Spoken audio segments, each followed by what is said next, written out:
Okay. Yeah. All right. Welcome, everyone, and good morning. We're so glad you're here today. This is our second annual Municipal Finance Data Forum. Our last one was last year in DC, so I recognize some faces from that. Thank you for being here in sunny Naperville today. Hey, it's a great place. It's actually, as a nickname, the No Frown Town, because everyone here is pretty happy. So a little bit about where you are. So for those of you who just guzzled your cup of joe and hopped in an Uber, I know we have several from out of town. You're at one of our 5 campuses at NIU. We have our main campus is about 35 miles west of here. If you hop on 88, head towards Cornfields, you'll run into our main campus. We have about close to 17,000 students, 3,300 faculty, and over 230,000 alumni globally. Make that one more because my daughter just graduated in May, so we have another Husky in the family. And a little bit about us. So I'm Shannon Soul. I'm with the Center for Governmental Studies. I am a senior research associate there. And a lot of the work that we do is serving our state and local governments with projects related to research and consulting. The practice areas that we cover are association management, community and economic development, workforce development, health and technology engagement, informatics, data visualization, public management and training, survey research. And a lot of these projects, believe it or not, require some aspect of financial analysis. So that's kind of where I come in. I work across a lot of these teams. A lot of our local leaders like to compare themselves to others. Want to know how their revenues compare, the revenue diversification compares to others, or how much they're spending on public works or public safety. So a lot of the financial information that we gather is also to help create peers and comparisons. So that's one reason why I'm really excited about today, because I think we're going to hear some good information about how others are doing public financial analyses, how they're using tech, and how legislation is also helping in other areas. All right, so to make this happen, we had some sponsors here that we are very grateful for. DPC Data. Do we have someone from DPC Data here? All right, Triet. Truth in Accounting, Workiva. Please raise your hand if you're from one of these areas so we can thank you. XBRL US, and then our leaders at the Center for Governmental Studies. Thank you all very much. We are very happy that you helped bring this to our forum, bring our forum here today. A couple other thank yous are those that have helped pitch in on the coordination of all of this. We've had Michelle Savage, Liz Sweeney, Mark Jaffe, Hudson Hollister, Truth in Accounting folks, and some staff at NIU. And if I missed anybody, I apologize, but we had a lot of people doing a lot of good work helping make this day function.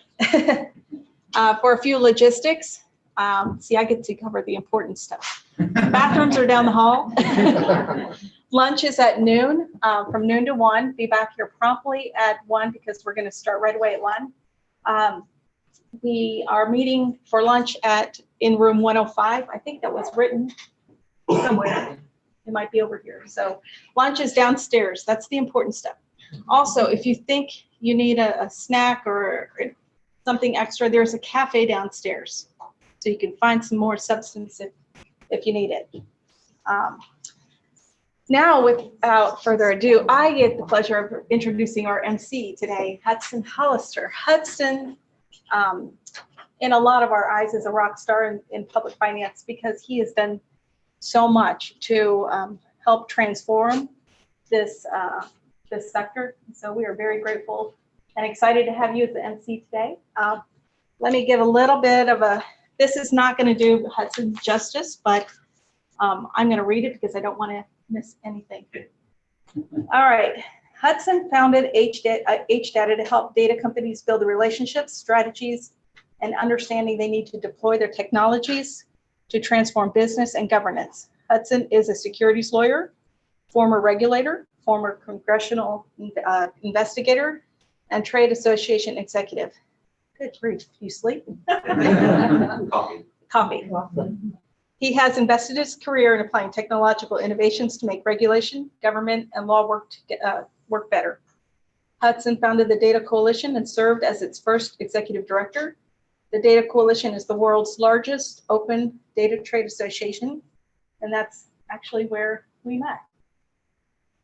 Its nearly 50 member companies work together to advocate for policy reforms to adopt common data structures across government management and compliance reporting. The Data Coalition has successfully passed multiple data reforms in Congress. Hudson also founded the Data Foundation, a research nonprofit which works to define an open, standardized future for our society's data. The Data Foundation has published market-leading research in the potential of technology to deliver better government management, create public transparency, and automate compliance tasks. The foundation also works with government agencies to educate civil servants on how to use government data to solve problems. And the foundation hosts the Data Transparency,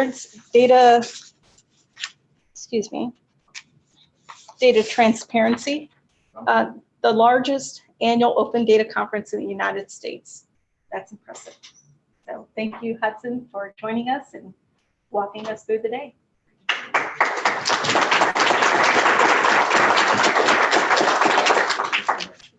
Can I click these to put here? Yes, please. All right. Advance. Good morning, everybody. It's a huge privilege to be here. And having worked for about the last decade on trying to convince politicians that data formats are good and interesting, I'm not a stranger to outsized importance happening in very humble or humdrum locations. Here in this academic, although no offense to the location, a beautiful facility. But if the importance of what we're going to talk about today were fully realized, we'd have 3,000 people here in a bigger room. Here in this academic lecture hall, we are at the very beginning of a revolution in public sector finance. By adopting standardized data formats for each line item of each municipal financial statement, we're going to open up state and local financial statements to advanced analysis, better efficiency in the bond markets, and transformative transparency for voters and constituents. Now, the idea of a standardized data format for financial statements, that's nothing new. The FDIC adopted a standardized data format for banks' call reports way back in 2005. The SEC began to adopt a standardized data format for public company financial statements starting in 2009. Following that, my organization, the Data Coalition, worked to pass the Data Act in 2014. And now every federal expenditure account has its own standardized data field, and you can track $4 trillion in account balances every quarter if you go to usaspending.gov. Now, this transformation, it's advancing slowly, and it took some time to really take in municipal finance. But the people that are working know the most about adopting standardized data fields for municipal financial statements, they're right here in this room, and you're going to meet them and hear from them.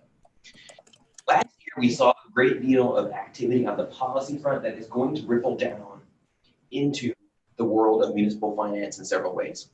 First, we saw the House pass and the Senate almost pass the Grant Reporting Efficiency and Transparency Act. It was great. It is great. The acronyms are terrible in politics. I've got an even worse acronym that I'm going to describe in a few minutes.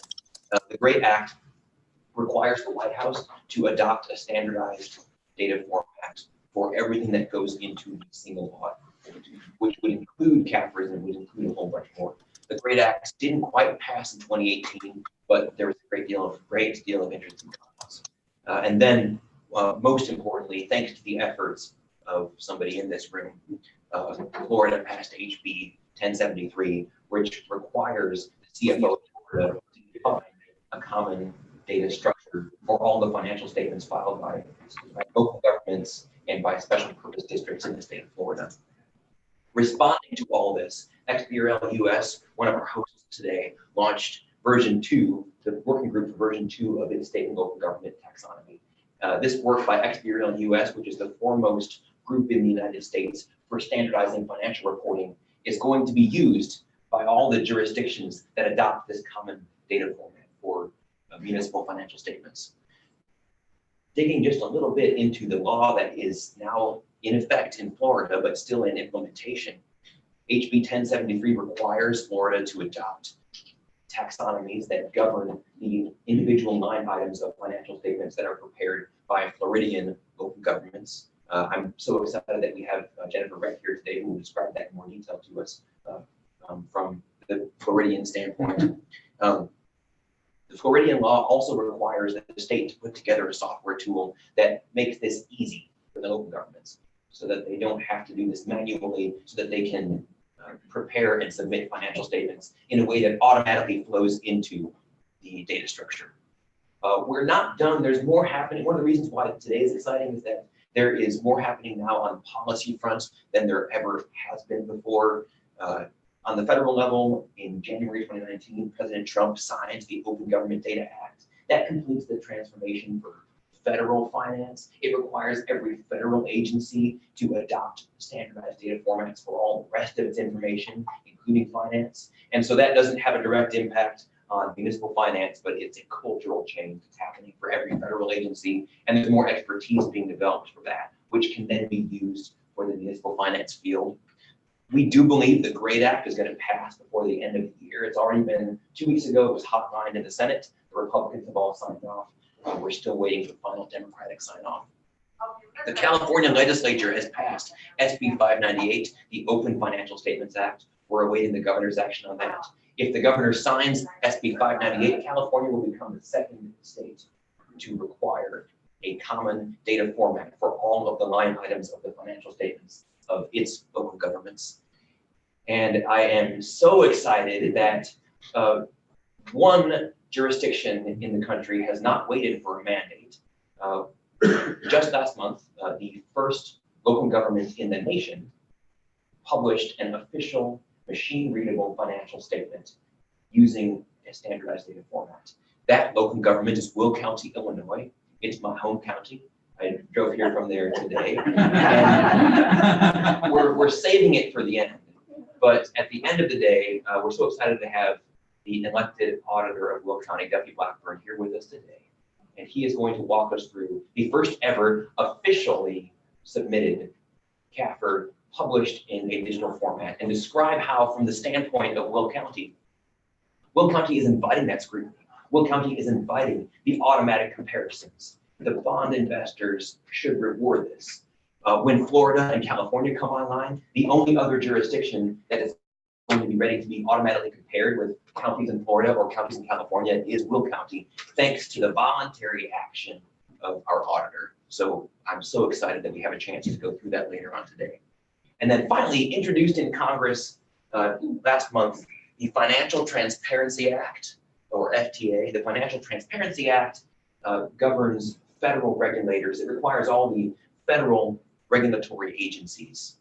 I know I'm throwing a lot of policy at you, and it's not even 10 a.m. You can get these slides, I think, from XBRL US or from NIU. And we're here all day, folks. We're going to get a lot less formal, I can tell. The Financial Transparency Act requires the federal financial regulators to adopt standardized formats for all of the things that they collect under the Banking Act, the securities laws, the Commodity Futures Trading Act, Sarbanes-Oxley and Dodd-Frank.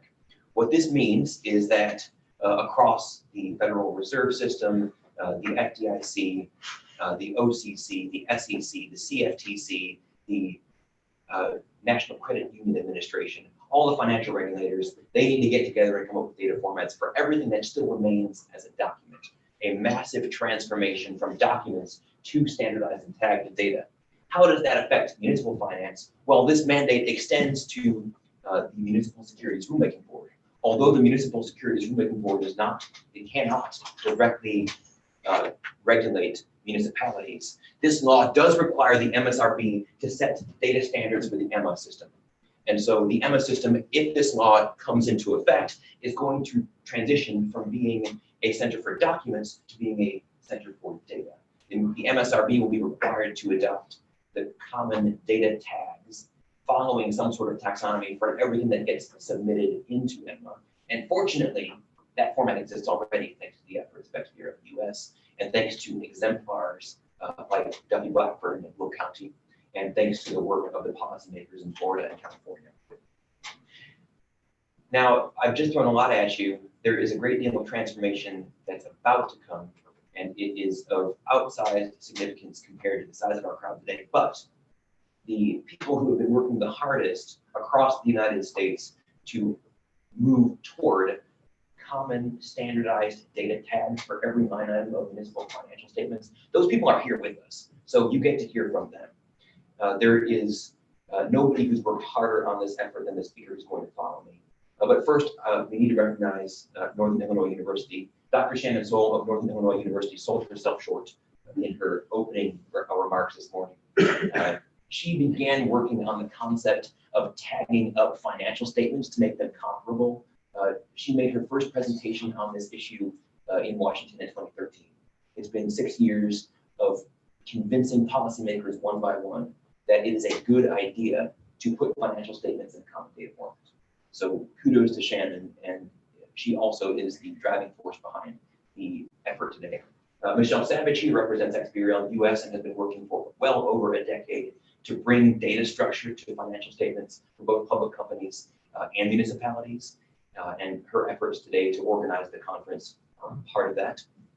And then finally, in a minute, I'm going to ask you to welcome Mark Joffé. Mark is one of those people who has pursued digital transformation regardless of what job he's in. He's been a bond market analyst. He's been an activist. He currently works for the Reason Foundation. He's worked in both policy and in finance.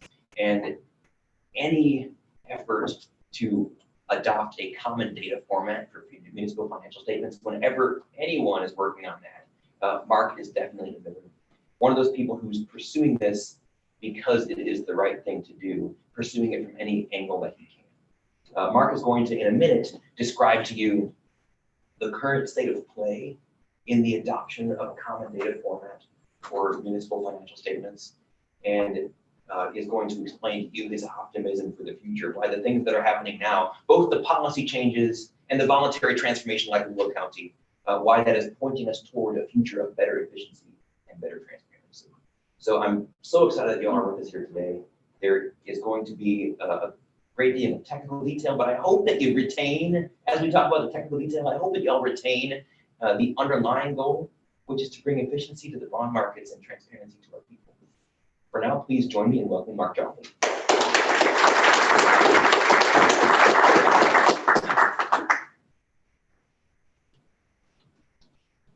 All right. Okay, well, we need standards for clickers so that I don't know what I'm doing upside down. So as Hudson mentioned, last year, XBRL US formed the state and local government disclosure modernization working group, a name that Dean Ritz from Workiva came up with. Thank you for coming up with that, because it's very descriptive of what we're trying to do, which is modernize state and local government disclosure. We've attracted a pretty good array of members to the working group. The organizations that participate include academics, university departments, nonprofits like Reason Foundation and Truth in Accounting, and then companies that are involved with either helping corporations to prepare their financial statements using standardized reporting techniques, or companies like, for example, Thales Consulting, which helps local governments prepare CAFRs currently in PDF format and hopefully at some point in XBRL format. So it's a good range of entities that participate in this. In terms of what we're trying to do and what we've done so far, we've released 2 versions of a demo taxonomy. So just to unpack that a little, the SEC in 2009, when it implemented XBRL for public companies, had to publish a taxonomy, which was developed first by XBRL US and then by the Financial Accounting Standards Board. So that took several years to build up. There was a lot of prototype development and a lot of conversations like the one that we're having today until the government adopted that. So then that was put out, and now every year that's updated. So what we're doing now is, in the working group, beginning that process. We have a relatively small demo taxonomy that covers a few hundred elements. Ultimately, we would hope this effort will expand and we'll have several thousand, but the elements that we've included are the key ones, the ones that are in the government-wide financial statements, and then the two most important governmental fund statements. So we can get a lot done, and we've been able to support Duffy and Will County with the publication of the first tag CAFR, because we have enough critical mass of elements in our taxonomy already. So in terms of where we're going with this, in addition to tagging comprehensive annual financial reports, we'd like to see this technology expand out to include schedules of a single audit other than the financial schedules, things like the statement of questioned costs and the list of grants that a governmental entity receives. We've also worked in the past with Stephen Owen at the Census Bureau, talking about the possibility of changing the way the census of governments works to use data standards like XBRL. And then finally, and the thing that has changed the conversation in Florida, and now we hope California, is the annual financial statement that a state requires a local government to prepare and submit. Like here in Illinois, I believe it's called the AFR, right? So we think this is really the key to adoption, because normally when standards are offered to some vertical, there's always a concern of, well, is going to be a cost of adopting the standard. But in this case, the standard can actually save money, because governments in Illinois, for example, have to generally produce a comprehensive annual financial report, and they have to file this AFR. And the two things take extra effort, and they don't necessarily agree with one another. So it's harder for the government because they're preparing two statements, and it's also harder for the consumer because they don't know what to believe. So by creating a process that combines the preparation of the AFR with the CAFR through data standards like XBRL, we would be able to ultimately help governments economize and at the same time adopt standards and increase transparency. We also believe that this will reduce borrowing costs in the municipal bond market, because with more transparency, it will be easier for investors to analyze securities that they might currently just rely on a third party, or if it's an unrated instrument, not really have any idea of how secure the bond is. So by having access to more data and then analytics on top of that data, they'll get more comfortable with investing, and thus demand lower interest rates. So let me show you what this looks like, and we'll pray to the demo gods that this will go off okay. So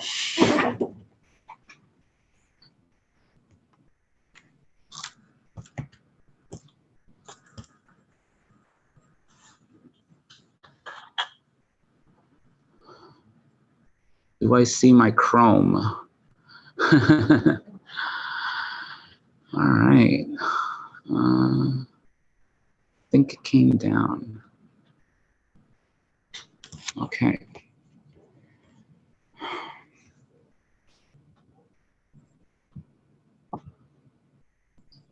There we go. All right. So in terms of the working group's webpage, this is where we're not seeing it on the screen. All right. Okay. So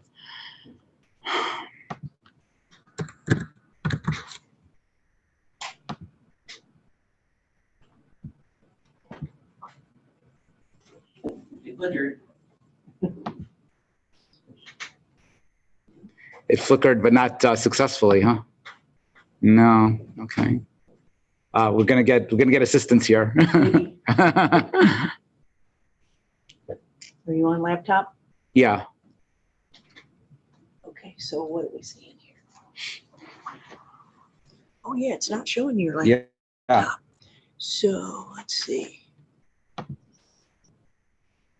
Oh yeah, you gotta go into your display. I had changed area. that before. It was Okay. unduplicate. And then, And then can you undo that? There you go. okay, now let's see if if my web browser comes up. Yay. Okay. All right. So sorry for that delay. So at xbrl.us, we have the page where the taxonomy and related documentation is available. And if I scroll down here, you can see that we have a shared Google Sheet that lists all the elements in the taxonomy. There's also an ability to download that to Excel and review. So again, this is the second version of the taxonomy, but in addition to including the elements for the four major governmental financial statements, we've also added for public comment a list of certain concepts relating to public employee pensions and other post-employment benefits. These are not in the taxonomy yet, but they're slated for inclusion in the third demo taxonomy that will be being released. And we're looking for public comments on the items that we've included. And I want to thank Liz Sweeney for taking the lead on the charge to look at these elements and work with credit rating agencies and other municipal market professionals to determine whether these are correct and whether we need to see more. So in addition to the taxonomy itself, we have sample documents. And so what I'm going to do is I'm going to show you a couple of samples right now. This is an example of a sample CAFR that was created by one of our members, Iris Business Services, and this is for the city of Los Angeles, California. Now you're viewing this, I should say I'm viewing this in a special inline XBRL viewer that was created by the Securities and Exchange Commission. So this is an open source tool that allows you to look at an inline XBRL filing and be able to see it in an enhanced way. So anything that's tagged that has red underscores is a tagged element. So let's say, for example, I click on this element here. So you can see a pop-up comes up. We see that this amount is associated with due from fiduciary funds for governmental activities. It's for the period ending 6/30/2018, and it's $185,000. And we know that because the tag has embedded in it the fact that this is represented in dollars and thousands. So you can see that a lot of the information that you as an experienced reader of a financial document just intuit has been explicitly placed in the document so that computers can automatically understand them. So in addition to showing this basic information, you can see a definition as well as a footnote in the a reference to where in the codification of government accounting and financial reporting standards this particular element has been described. So that gives you an idea of how you can view it online using this SEC viewer. And again, all of this sample is accessible from our taxonomy page. I want to show you that there's further options available to make these kind of financial statements much more user-friendly and attractive. So we worked with a designer to do another version of Los Angeles's financial statement, and that's what you're seeing here. So this uses a lot of the functionality that's available in advanced browsers like Chrome and Microsoft Edge and Firefox.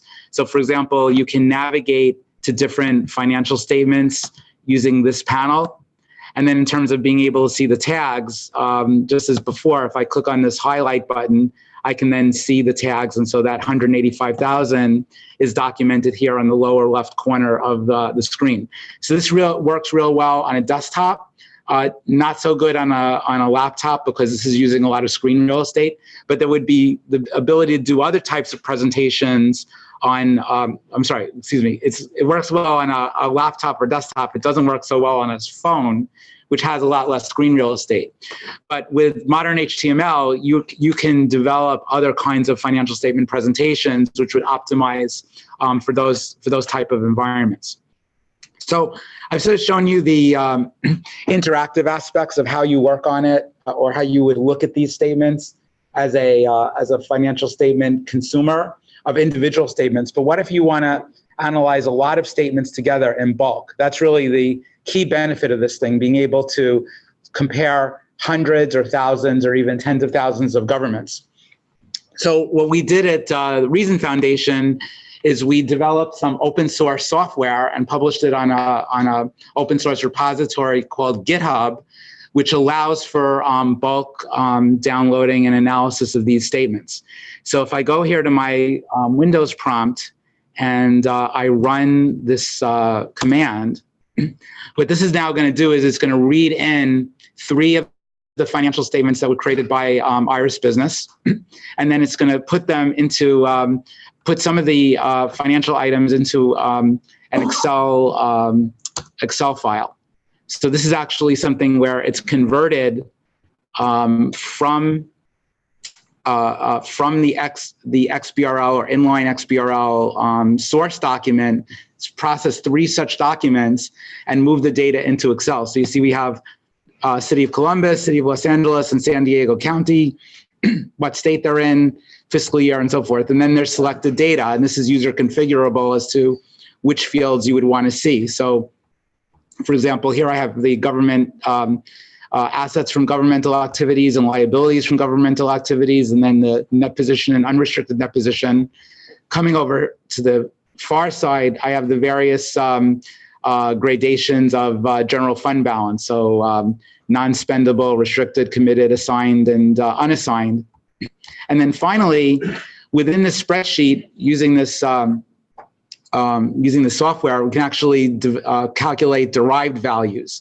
So the ratio between the general fund balance and general fund expenditures is not something that's in the CAFR, but using a simple Excel formula, and this was automatically generated by this source code, you can automatically get that ratio. So you can imagine a much more complex spreadsheet with maybe 100 or 200 financial statement items and all the ratios that you could imagine needing for municipal financial analysis. So that's really gives you some idea of how we see this being used once it's rolled out over a large number of governments for financial stability analysis.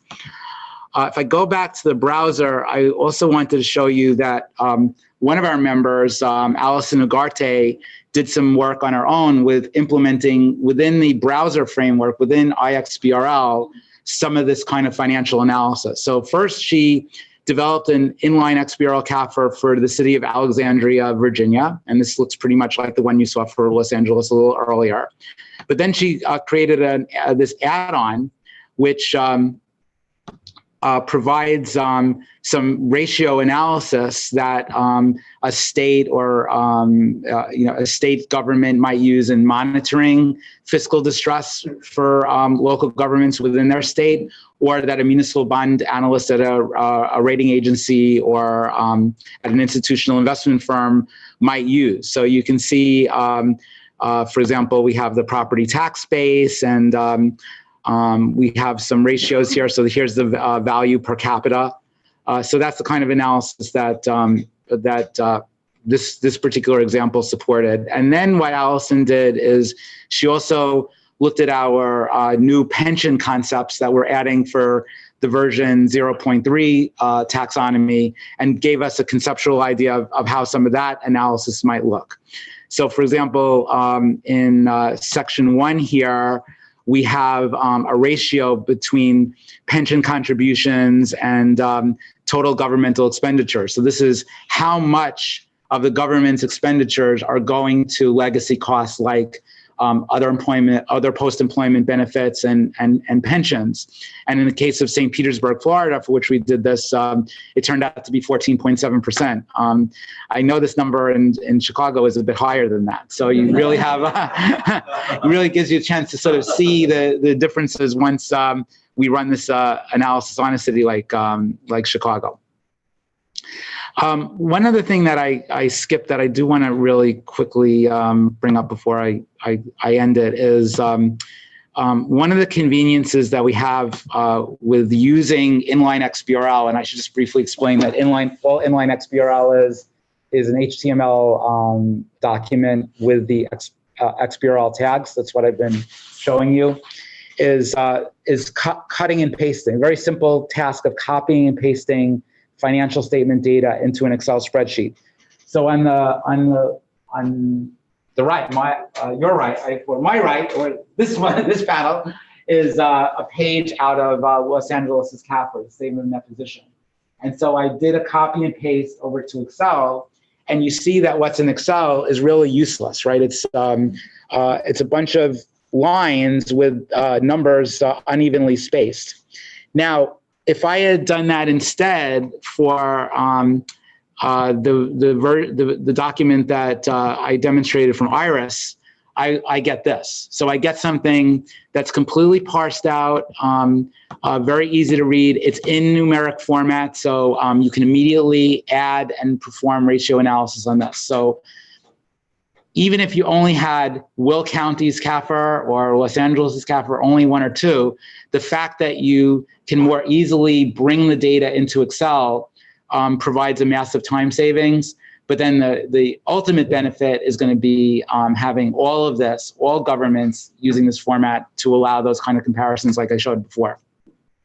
Does anyone have any questions about this before we go on? Break. We have to go to the break first? Okay, so I'll take, I can take questions during the break, and great. Okay, so I should let, right, please join yeah. me. Thank you, Mark. Can you return the screen to the Yeah. Yes. There you go. Thanks. That's the one we were on, right? Okay, but we have to go through all Scroll down to the Yeah. beginning of Jim's presentation. Thank you so much. Sure.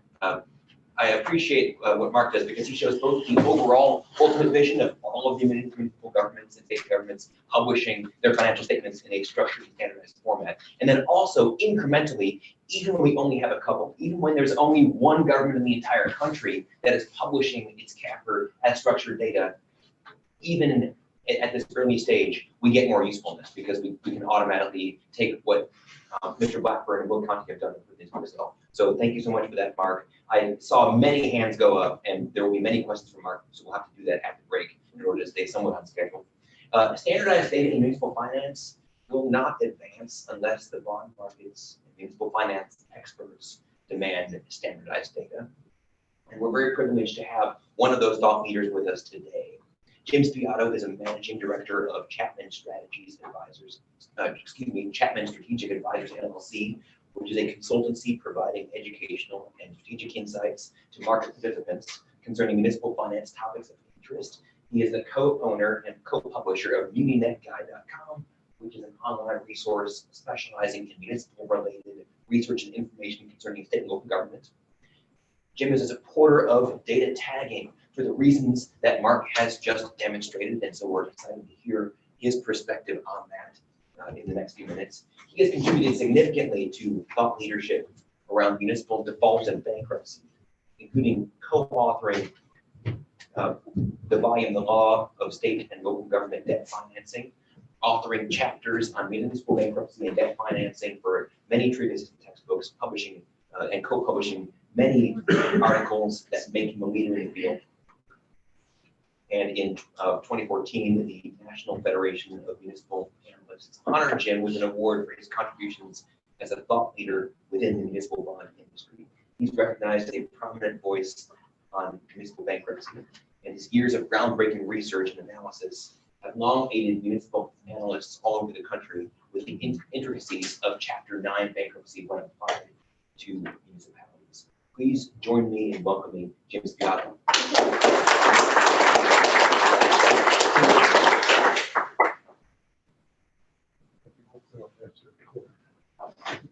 Thank you very much, and it's my pleasure to be here. And I want to, first of all, thank all of you and encourage you. The most important thing I can say is keep it up. What you do, comparative data, is extremely important. When I talk to governments, especially elected officials and others, about the problems they have, you know, we're all comparative. When we went to school, we want to know what our ranking is and how we did in class. Well, same way for municipalities. If you're in distress, you can show them why on a global basis with data. It is very powerful. Otherwise, everything's different, and we're different from the others, and there's always an explanation. So what you're doing is extremely important. I would also say not only the camper, but also being able to pull information from the OS. One of the things that we have to do from more of the legal standpoint that I would like to encourage people to do is we need to have a good database that is searchable and manageable and manipulable vis-a-vis our state laws and regulations. Because once when we can do it on a global basis, it certainly makes it a lot easier to talk about what type of reforms and things to do. Now, I'm going to start with telling you something that is sort of off the charts, sort of, and it's the way in which we have looked at over the last 30 to 40 years on how do we tell we're going to have an economic downturn. And why is that important to municipalities and states? Because once you have an economic downturn, that corporate downturn creates less jobs, less tax revenues, and a year or two later, it is a cold caught by the state and local governments. And it is better to know that wave is coming than to know everything is fine till it isn't. And so I'm going to give you some very quick examples here of what we have sort of learned. We've had all sorts of recessions, 11 since 1949. And I have the last slide in the deck, which we don't get to, you can look at. It basically shows that every downturn except the last one, state and local governments actually increased borrowing and expenditures. It was part of that uplift that increased employment and GDP. And we didn't do it the last time, and you can monitor what has happened. And our investments in economic development, infrastructure, and so forth, a lot of you are doing research on that. You can see the problem that we've had. And there have been time periods between it. Everybody points to the inverted yield curve, as yes, we've seen that happen, but there are a number of other things that we look to that I think are data points that you might want to think about. One is mergers and acquisitions. A peak in mergers and acquisitions is normally followed by a period of indigestion. And so you look at it, and the reason why I pointed out to you is that we are at a peak. May 2018 to May 2019, we had a 65.9% increase in I'm sorry, apologize. I was reading from the wrong one. In mergers and acquisitions, we had a peak in 2018 of 14,883, higher than 2009 of 9,463, $1.9 trillion in the United States, and which compared to 2009 of 877 billion. Why is that peak important? If you go back and you look at mergers and acquisitions with default rates, and if you look, you can see the red and blue lines show you the default rates following the peak in mergers and acquisitions, and that goes back to 1990. Also, corporate, the volume of corporate defaults. You can see how that follows it too, which then is that contagion that affects it. The next is high yield debt issuances, which, as I was saying, in between May of 2018, 2019, rate was increased 65.9%, or $64.3 billion, to a total of $106.8 billion. And if you look in the past, and I go to 2008 because obviously we had that stagnation period, and you can see the peak in high yield debt is followed by a peak in defaults. Likewise, the loan loss reserves to total loans. And we now have a peak as second quarter of 2019, when you have a low loan loss reserve, which means the banks can't write things down anymore. They're in an illiquidity. You saw that recently in the overnight borrowing problems that they had. That is an indicator of a following economic downturn.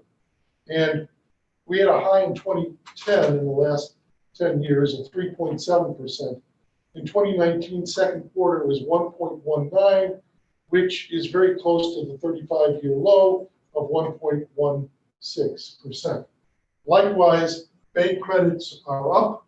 We're at an all-time high in bank credits. The more money you put out, the more risk you have in getting it back. And I've gone through some of those numbers. You can take a look at it. Also, there are other criteria mentioned in there: consumer debt, percentage of net charge-offs of loans to all loans, and corporate debt. The only good news I have for you are we're all at those peaks. So you can see what's going to happen. Where are you going to feel it? You're going to feel it in your economic markets, your liquidity markets, and you're going to feel it in tax revenues. Because as people lose their ability to pay, revenues go down. And so we have to be prepared for it. Those of you who can remember back to 1982 and 1983, we wound up with over half of our governments with budget deficits following 2 years, which created because of the economic downturn that we had. And we may be facing the same type of phenomenon. Now, the need for timely disclosure. We should, as a market, in the municipal market, make sure that we have timely. You have EMA, and you have other sources of doing it. And you can see recently the representative from the Virgin Islands said, look, we've got a problem with the water and power utility. I mean, they have a number of problems because of the problems that they've had, natural and otherwise. And, you know, we need to do something about it. There was a response by the local government saying, hey, we don't want to talk about this. Tourism, people don't come if we have intermittent power and water. We don't want to create a problem that creates an increased borrowing cost because we do it. And we need to encourage in the market data and the use of data. The earlier the better. That tells people what the conditions are. It isn't to hurt them, it's to help them. But one thing we know from every troubled situation, if we addressed it earlier, the solution would have been easier. So we want to make sure that we do that. Now, you know, I've listed here some of the early warning signs. I'm not going to bore you with them. You don't take over. The slides will be available to you. But data points, and you'll have plenty more, the development of them. I gave you some that we look at, some that others look at, some that statutes provide. One of the other things I want to say is disclosure. Tell one, tell all. And that's what I meant by making sure that we're clear about it. And part of the disclosure thing starts at the beginning. We need to have disclosures in the OS that says, one, when you file for a Chapter 9. Half of the states and municipalities cannot. So you have half the states that don't authorize the filing of Chapter 9. And that's an important thing for investors. What's the source of repayment? Is it a dedicated tax revenue stream, statutory liens, special revenues, set aside, mandatory appropriation, or just the full faith and credit? It's important to know because it has legal consequences. Is there diversification of taxes? I have a slide deck later on this, but one of the important things in the shared economy, the automation, AI economy, we are into a sea change in the sources of taxes. Now, back during the Depression, we learned one thing. We were 60 to 70% dependent state and local revenue on real estate taxes. What did we find out? We found out that when you have a real estate recession, you have a depression because that leads to a problem. We did not have that problem in 2008, even though we had real estate problems, because property tax wasn't 60 to 70%, it was 18.6% in 2008. We need to now look at all of our tax sources. Is it parking garages, airport parking? Is it gas taxes? Is it various types of on the ground sales tax collection, and we need to look at those, because why? In 5 to 10 years, we're gonna have electric autonomous cars. Where's the gas, the consumption, the automation? What's gonna happen to everybody involved with gas, automation, and combustion engine? Are they gonna be unemployed? How are we gonna retrain them? Is a tax for automation just a sales tax of the equipment? Or is it an automation tax to cover the taxpayers who are gonna lose their jobs, not pay taxes, and how do we train them for another pursuit? And so we need to rethink all that, because parking garages, gas taxes, and all the rest of it are gonna be a thing of the past. And if we do it too late, we're gonna be like the Depression. And so we need to stay ahead of it. So we need to stay ahead of that. We need to talk about required priorities, which we already talked about, the source of payments. Are there effective remedies? There are remedies in some states that work. There are remedies in other states that don't. We ought to disclose it in order to be known. Are there effective oversight and assistance? I have later in the deck, I'm going to speed through that, a listing of what states have it to give you some, and what they have, but it's sort of something for you to take a look at. We need clear ways of announcing that and talking about it. There are challenges to disclosures. We need to make sure that we educate people and tell them what the real risks are, and make sure. That's why I say the OS should be another frontier, because you want to be able to search it and you want to be able to compare it. And you want to be able to compare it both on a state and local level and among various states and various municipalities.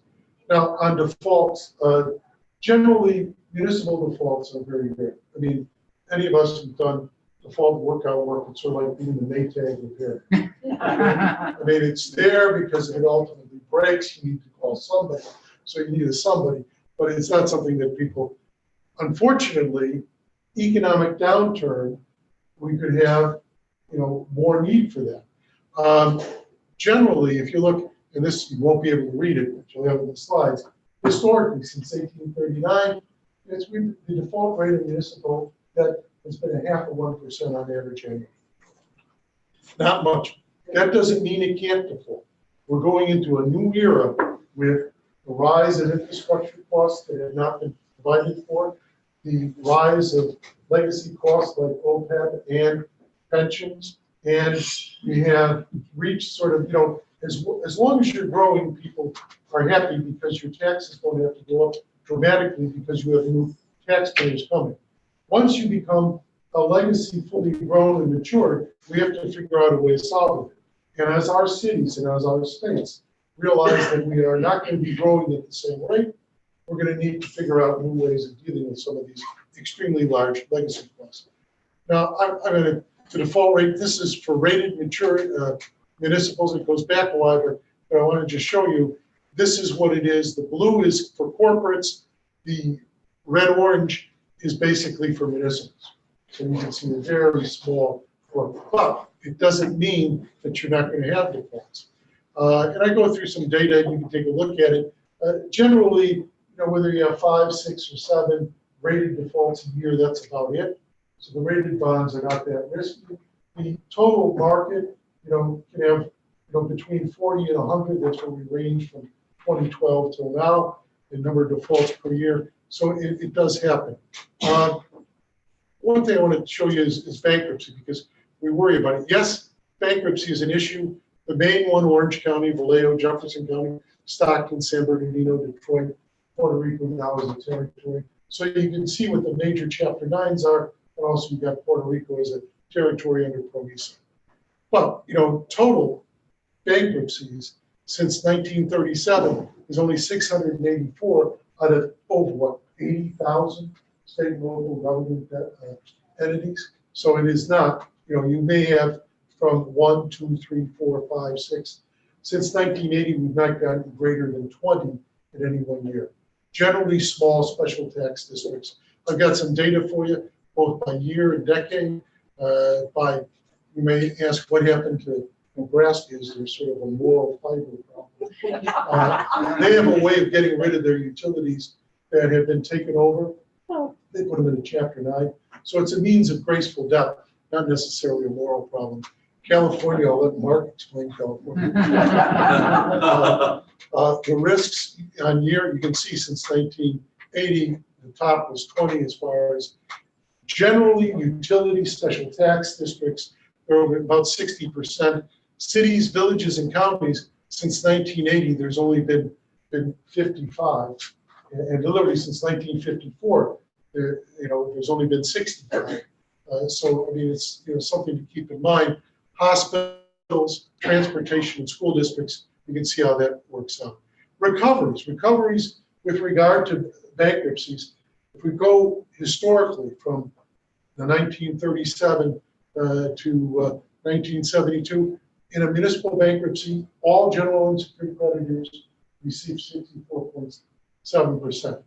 If you did it from 1954 to 72, it's 73.9. And you can see a chunk of the municipal Chapter 9s get dismissed, never get to a plan of adjustment because they find another way of solving their problems. And so that gives you that. I also want to sort of go through recovery rates.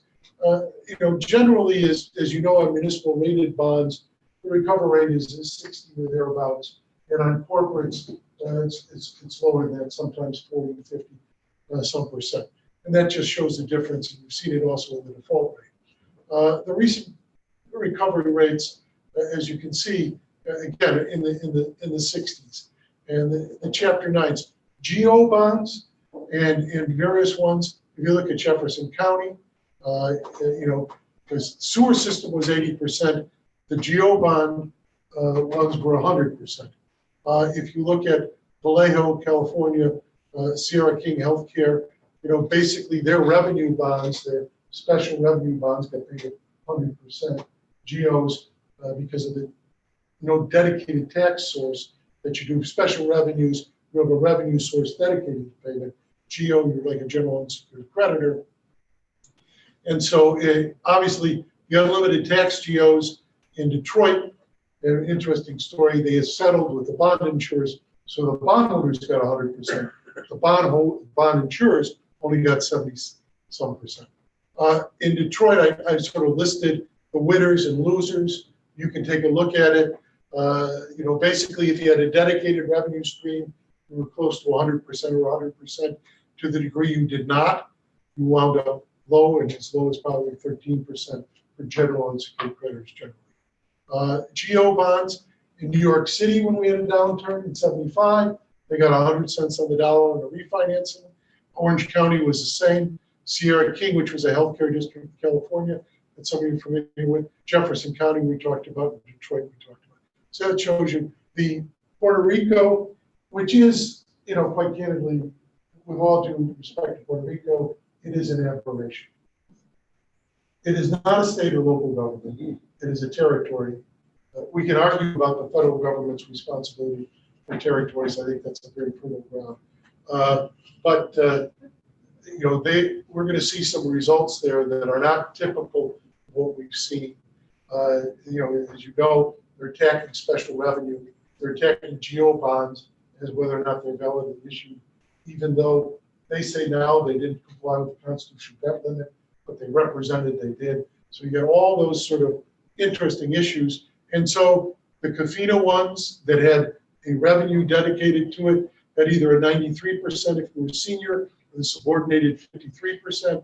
You see the 35 billion in claims, the GO bonds, depending upon whether you're those being attacked because of a constitutional debt limit issue, or those issued before that, the recovery rate changes. Those recovery rates, I do not think, are indicative of the municipal market, but they are interesting data points nonetheless. Now, these are just what states can go into Chapter 9. And there's a listing of them, so you can see those that are unconditionally authorized, those that you need some approval from the state or some state agency or elected official. That, again, data points that can hopefully help you. The source of payment, I'm not going to go through this in any detail. If you have a dedicated source, special revenues, a statutory lien, more likely than not, you're going to get paid as much as possible. And generally, with the exception of a court decision from Puerto Rico that throws a little cloud on it, you're going to get everything that revenue stream can pay you, and you'll be paid timely. That is what was intended by the market. If you're a general unsecured creditor, you have the full faith in credit, but as a general unsecured creditor in a corporate bankruptcy, you're up to whatever that pays, whatever ability to pay is still remain.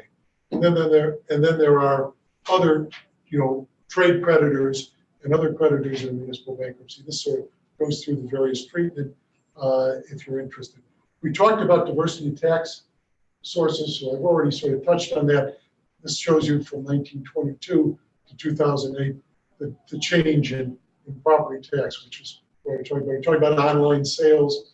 We talked about autonomous shared economy, and you can take a look at the Airbnb. What happens to all, those of you who are staying locally at our hotels, you understand what a hotel motel tax is all about. And I know every time I stay in various places, I know I'm contributing to the local community because my hotel bill in some places are about equal to the cost of the room is equal to the local tax bill. So that's a very interesting. I'm very happy to do that because I don't like to see municipalities fail. And the use of debt limits and tax limits, we have them. We're coming close to those limits, as you can see by they're arguing in Puerto Rico over that, and we're going to need to show some flexibility. But data on that is going to become more and more important on a comparative basis and on a local basis. Oversight, I told you we talked, everything here is subliminal. So in other words, you'll sort of remember it in your sleep, going over it quickly. But what I want to point out is there are a number of states, at least 30, that have some sort of oversight. Everything from collecting data and what they might do with it, to basically being, North Carolina is my favorite example, and I'm very supportive of helicopter parents.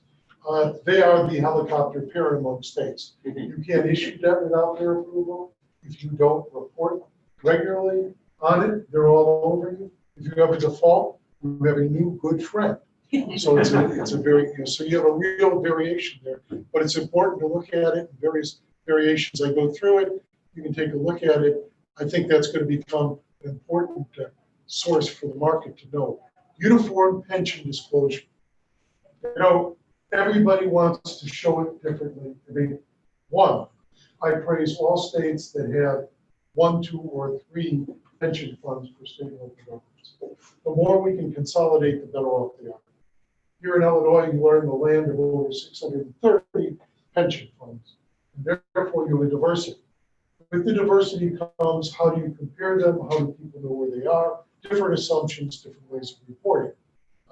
We need a standardized way of reporting pension and OPEB liabilities. It fits right into what you're talking about.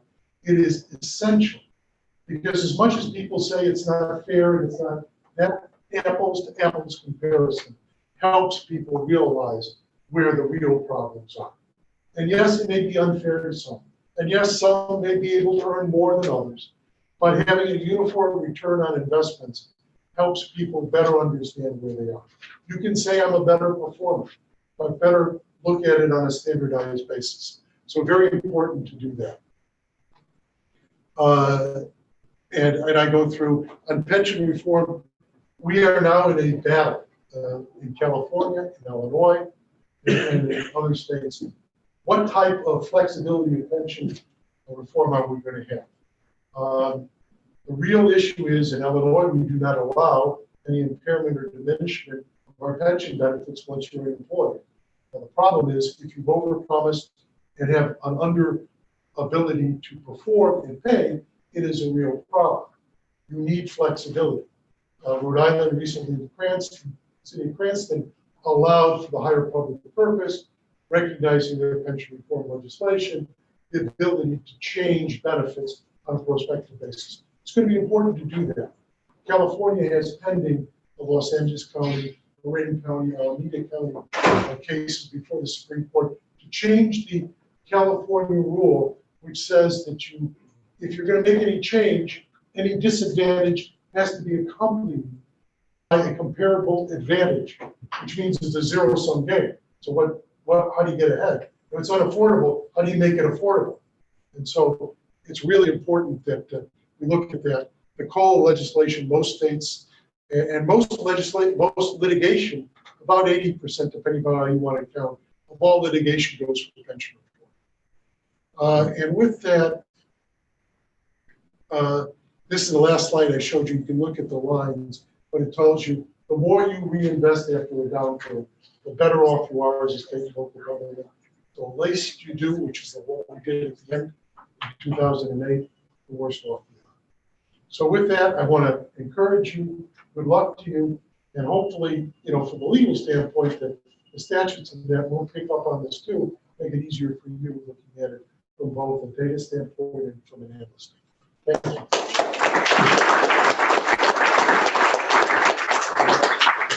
you. Thank you so much, Jim. I think there's a good reason for having Mark and then Jim present so close together, and that is that what if we could automatically derive the data from municipal financial statements in order to create, as Mark has demonstrated, in order to create the early warning signals that Jim described to us so expertly. What if we could automatically write computer code to automatically combine pension disclosures to bring us comparability despite the diversity in the way that different governments report their pension funding? What if we could automatically create a ranking of all governments based on the diversification of their potential tax revenue sources? What if we could draw that out without having to do a lot of number crunching?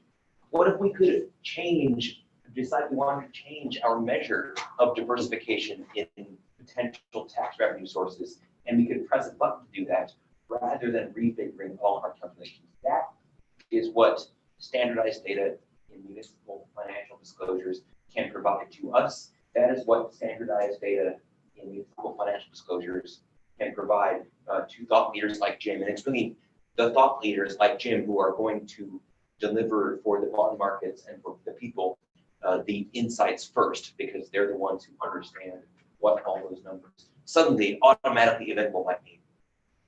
Well, we're going to transition next.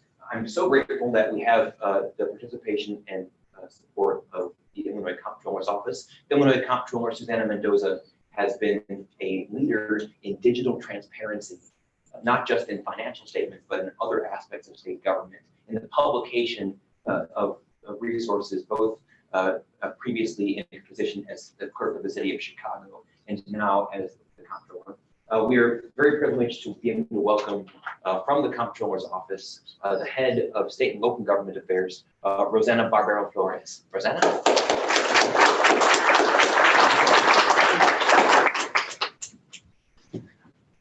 I don't have any nifty digital or visual presentation. I'm just going to kind of sit up here and talk to you guys about a little bit about some of the challenges that we face at the state with this financial reporting. Pay no attention to Jim's 200 slides. I'm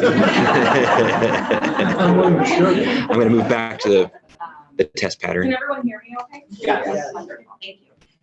And on behalf of the Comptroller, Susanna Mendoza, I just want to say thank you so much for inviting us to participate in this as well. So hopefully some of the information that I shared here on the state of affairs at local government division at the Comptroller's Office will help to round out the discussions that you guys have with one another. So local government division of the Comptroller's Office, what do? We take in these financial reports from governments. We take in, as you're all I'm sure very aware, annual financial reports, which are currently reported on in a digital format. We have an application called Comptroller Connect, where the government logs in and manually input each one of their fields, each one of their values. We pull in electronic formatting audit reports and electronic formats for TIP reports. We've also recently taken over the role of pulling in the circuit clerk reporting, which is another statutorily dictated report that governments have to file. And that one is actually going to go straight to digital format. That's an application that we built out, and it will be launching in roughly a couple of months so that fiscal year 2020 data can be collected in a digital format. The supplemental audit that needs to be submitted will still be in an electronic format, but we'll be at least a minimum collecting that reporting in a digital format. And all of these reporting requirements are dictated to governments by statute. We are heavily statutorily statute-based. Really, all of our interactions with the governments are based in statute as to what we can and the role that we do and do not have with them.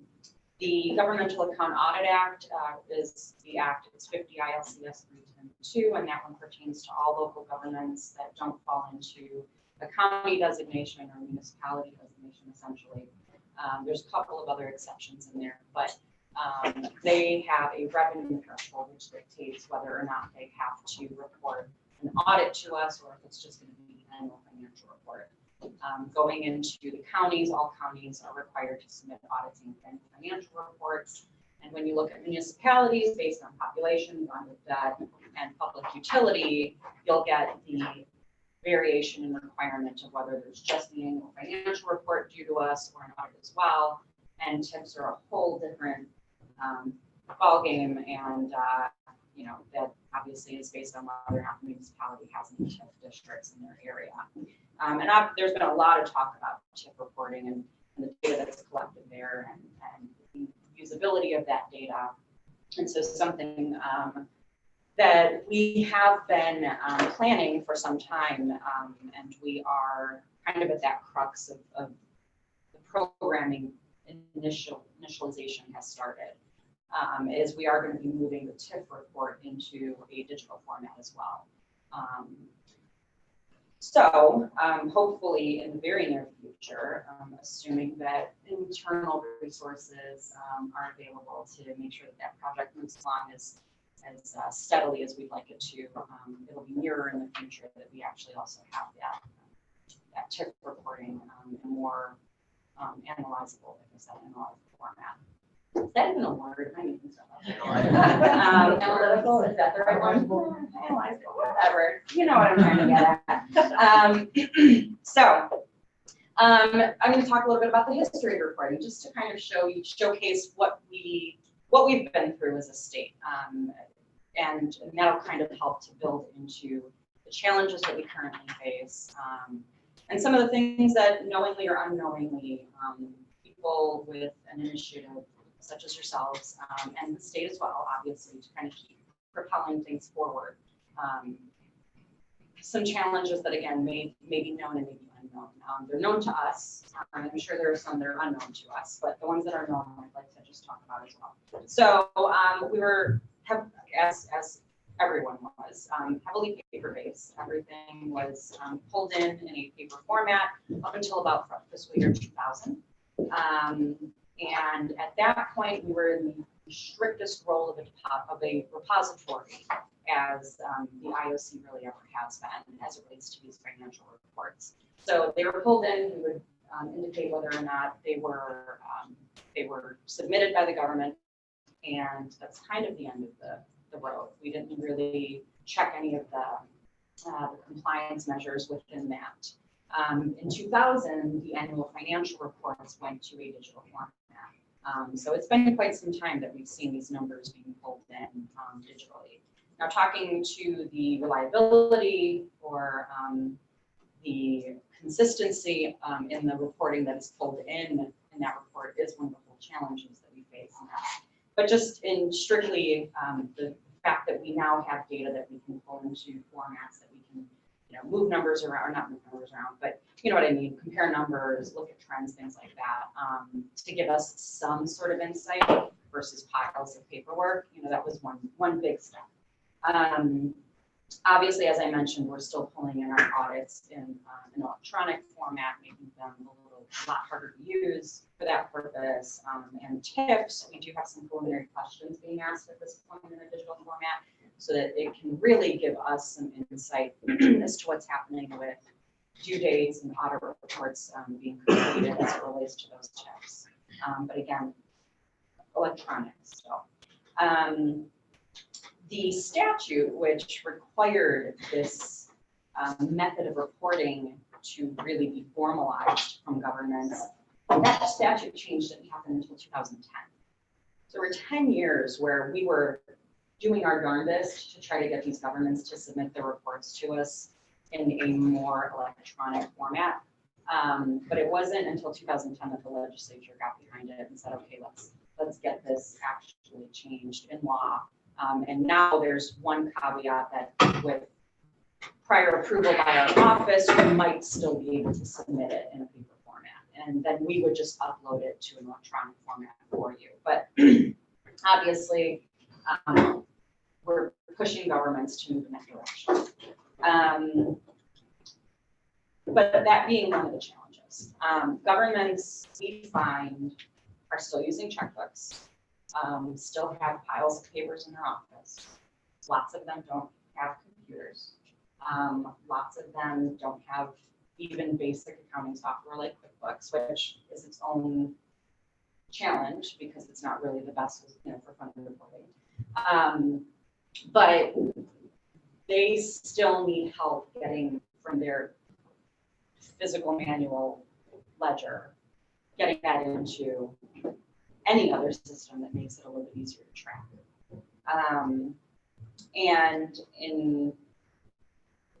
So it's a challenge. It's a challenge. It's a challenge that, then they're trying to figure out even the electronic things that they need to upload. They're trying to figure out where they're going to go to find a fax machine, where they're going to go, if they need to find someone that can scan it over to us. And we work with them. We do what we can. Again, we are constantly trying to push them in the direction of, well, you have to know someone that can help you do this. I know that sounds a little bit abrasive, but we do. Sometimes we are saying, like, don't you have a grandson or something, someone, a granddaughter, somebody that can get you access to a computer to help you get that done. And that's a challenge that I know I've only been in the local government division for 4 years, and that's not something I expected. And that might just be my naivete. I've said that word wrong incorrectly for so many years. I have to catch myself. But that is something that was kind of surprising to me. Just thinking that, seeing my dad working from his phone, he's able to scan documents. I just didn't realize that that would be such a prevalent challenge. You've got this challenge with technology, but you also have this challenge that they face where a lot of them don't really even understand financial data. They took the position that they're in with the government just because nobody else was there to do it. And yes, on the one hand, that's great. Don't get me wrong. I'm not trying to speak negatively of it. But on the same token, that only exacerbates in some ways the information and the reliability of the information that we're getting. So for the end user that's then looking at that information, trying to figure out what it means, it might not be a picture of anything.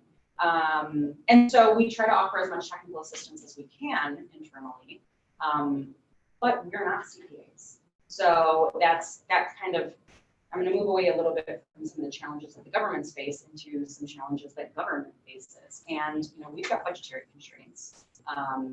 We have staffing constraints. And at the local government division, we are 6 people handling reporting from 8,500 governments, depending on what type of report you're looking at. And the statute, which also dictates, a very specific role that we play in that, there's a lot of juggling that's happening. And so I'm trying to remember where I was going with that. But just speaking to, again, the information that we're collecting, it's the challenges that we face internally to ensure, we can populate the information and get it up there for the public to use, and make sure that those systems are working properly. But because of the lack of internal resources that we've historically had in this division, in our office, it obviously poses a whole separate challenge because we can only help the governments that are challenged, with all of these reasons or for all of these reasons within their governments. We can only help them go so far, and then we have to say, you really need to refer to an accounting professional to help you with that. Or not even so much an accounting professional, but because the annual financial report, we really do try to craft it in a way that anyone can complete it. If we have to, as a matter of fact, the statute requires us to. But sometimes, depending on what types of information is housed at that government, a more intricate understanding of information is of the financial information is necessary. And again, we can only take that so far. Happily to report, though, that after I leave here, I'm going back to interview CPAs because we are going to be hiring a CPA into our team. So hopefully that is one step to be able to offer some additional assistance to local governments to help with that quality of information that's being collected. Because annual financial information per statute is, again, it's something that any non-accounting professional should be able to supply to our office, to the public. And so if we can help kind of bridge that gap between the knowledge base of the individual that's submitting the information and where it's, what it's intended to show, hopefully we're improving the overall quality. Another challenge, and just speaking about some of the role that accounting professionals do play, is that in some of the areas of the state, CPA availability or accessibility is not wonderful. We do often hear that the CPA that they have used, the government have used for years, close their doors and they don't know where to turn. And I think a challenge that, before I break this,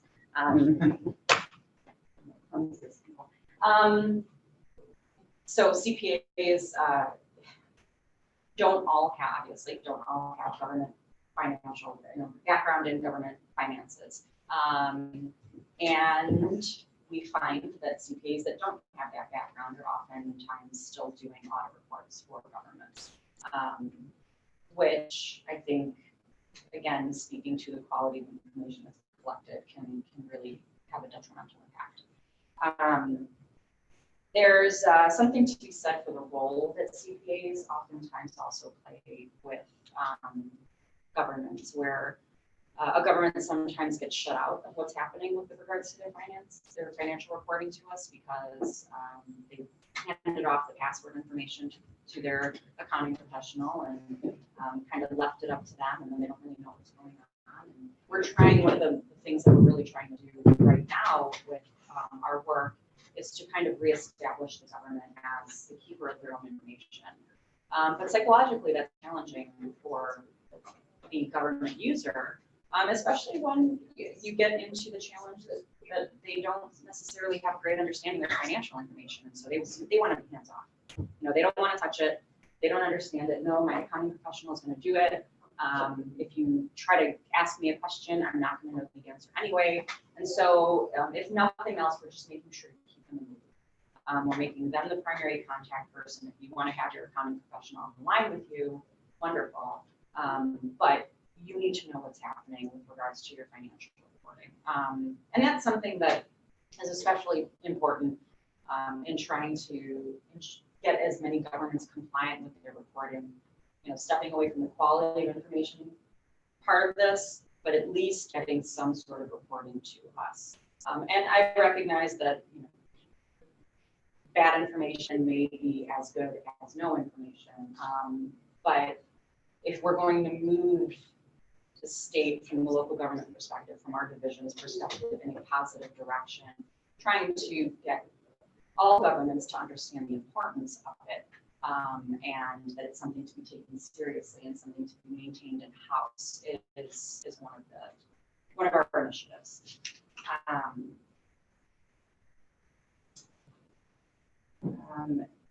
In talking about government compliance and how that in and of itself is an issue, the statute right now has a very long fiscal reporting, or the due date is quite a ways off from the fiscal year end. And so I recognizing that in and of itself creates it can be problematic to the importance, not importance, but the relevance of the financial information.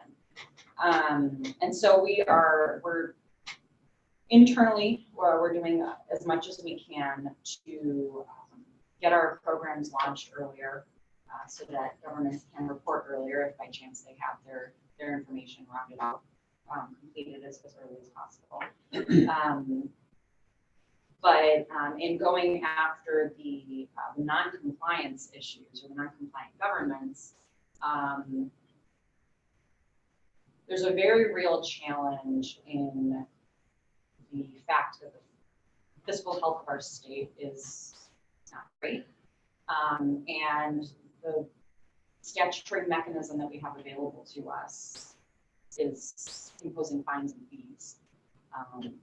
And in recognizing that that is a challenge, that imposing a fine on a government that's already suffering is not the greatest solution.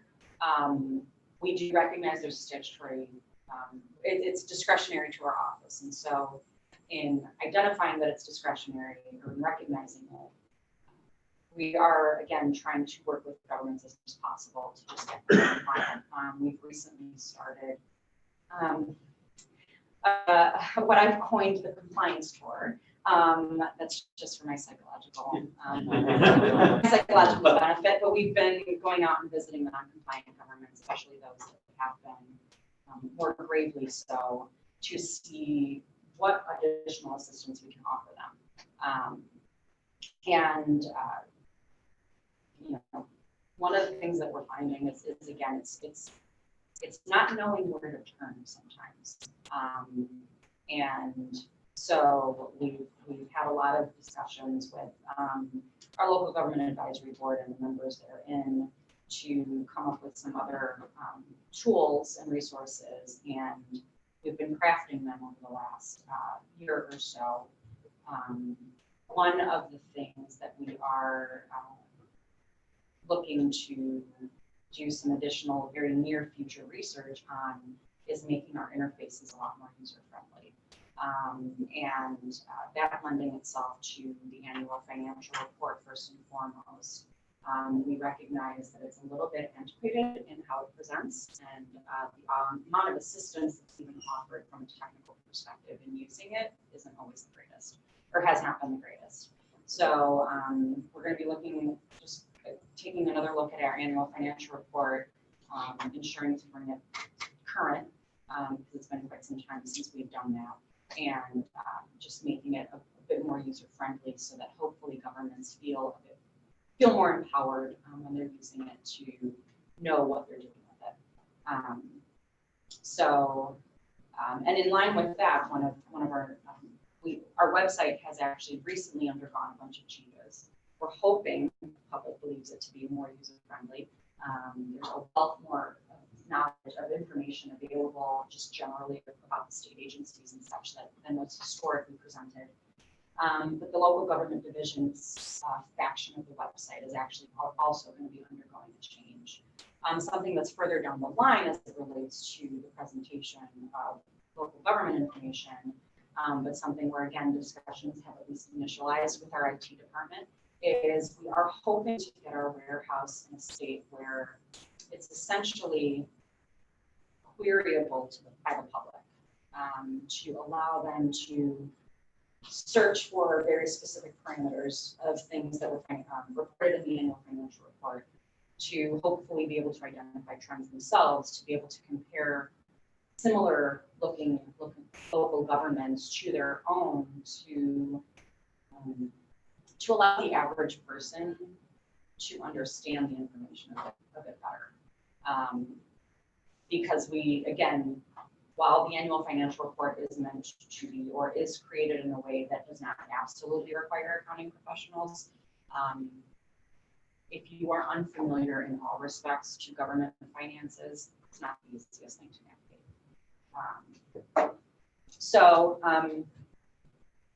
Again, that's something that's a little bit further down the road, but it's going to take quite a bit of work up to get there. We've also had discussions about moving our the audits that we collect to a digital format. We've had conversations about that, very, very preemptive conversations, but it is something that is on our radar. But given all of the other challenges that that I talked about, it's on the radar, but figuring out where exactly it fits into everything is implicitly one of the challenges as well. But we do, as I mentioned, I think I've mentioned our TIF reports are going to be going digital much nearer in the future. Hopefully allowing task forces. I know property taxes are something that is obviously being looked at right now. There's a task force that's been set up specifically for that initiative, and TIF information is and how that factors into property taxes is something that's looked at. So hopefully when we launch, it's still, you know, it's timely in being able to assist some of these other agendas or initiatives.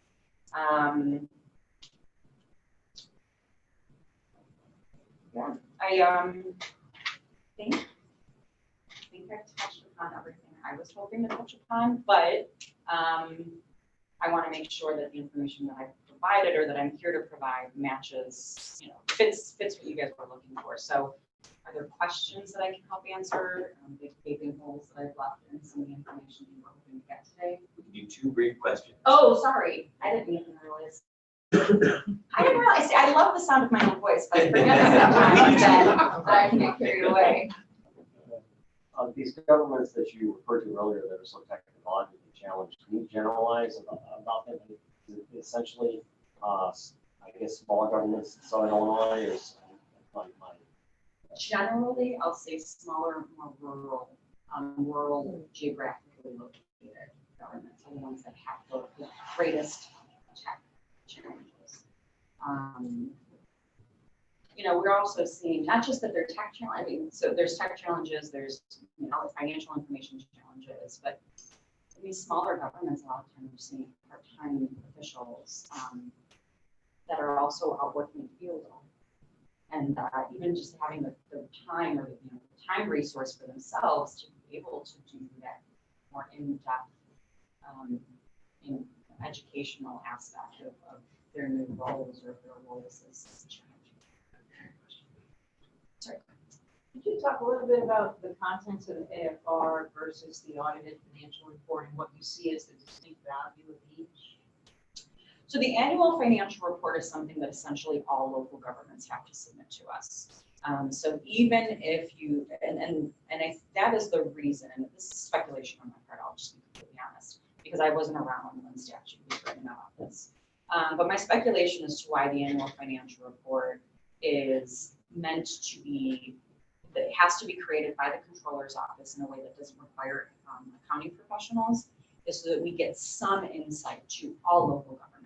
So that even if they don't necessarily have the financial resources to expend on an accounting professional coming in and doing, you know, a review of their information, we're getting some snapshot view of what they have going on, versus what the auditor's role is, which is, you know, that second, I'm going to phrase it, but what the auditor goes in to do, just to ensure the reliability of the information is there. So they don't all do audited financial? No. So statute dictates whether or not they have audited financial requirements, financial information requirements, and it's all threshold based. So special districts, townships, if you have general revenues that are less than 850,000, you don't have to do audited financials. If you are a municipality that has a population less than 800, no bonded debt, and no public utility, you don't have to have an audit. Counties do, across the board they have to. But again, smaller governments don't have that requirement. And so just in trying to get something from them, I think the legislature approached it this way. Okay. Please join me in thanking Rosanna. Thank you. All right, I've got some not so nice news and some amazing news that mitigates it. The not so nice news is that we're jumping the break. There's not going to be a break until lunch. So if you've got to do a bio break, feel free to do that. Just don't all do it at once. The amazing news is that there's a very good reason why we're not going to have a break. As we described earlier, last year Florida became the first state in the nation to require all of its local governments to submit a financial statement using a standardized data format. We are so thrilled that Dr. Jacqueline Reck of the University of South Florida is here with us today and can describe some of the initial work on that first in the nation mandate. We're going to have a clicker for you. Please welcome Dr. Reck.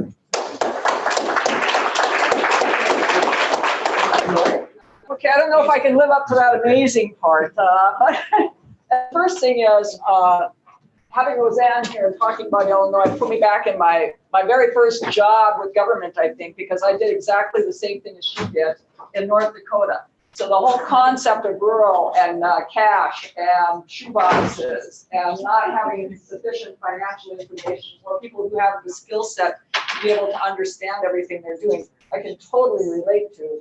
And as a result of that, it does make the whole audit process, the whole capture of data, the whole reporting of information more interesting. Reducing everything to the lowest common denominator doesn't necessarily work. Of course, we know that we have other governments that are larger, that are issuing debt, that are involved, that we do need good financial information on, and so we need to move forward. I got involved with, first a little bit about my background. I have worked in state government. I worked in state government for a number of years. I am a CPA, so I can relate to that whole wanting to hire an accounting thing. I got into academics because of my interest in research and getting involved in that. So I went back and got my PhD. And almost all of the research that I do is in the government and not-for-profit area. I do a lot of municipal bond research and things like that. I teach government accounting. I'm a textbook author, so I've written, I co-write a textbook on government and not-for-profit accounting that I use. And I got involved in this particular project, or XBRL, because of the research that I do in government and in the bond market. As a professor, I have the luxury of using student assistants, and that's a good thing when you're dealing with the government market, because there is no centralized databases. There are no centralized repositories of data like there are in the corporate sector. In the corporate sector, we just go out and use CRISP and CompuStat.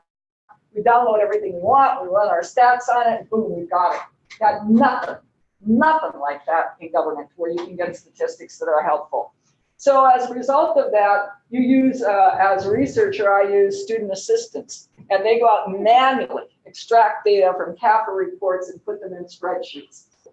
Years and years worth of data are collected this way. The last PhD student that I had working on the project said to me, you know, there's got to be a better way. He said, there's got to be a better way than this. So he decided that he was going to, I said, hey, if you've got a better way, you go for it, and I'll support you. He went out and started trying to download the PDF versions of the CAFRs that we were using and started using Python and some other web scrapers to try and collect the data and put it into some kind of usable format. And that's when he decided, you know, this isn't so easy. This is really difficult. For one thing, the PDFs can't all be converted because of the way they were put in. They were scanned, so they couldn't be converted.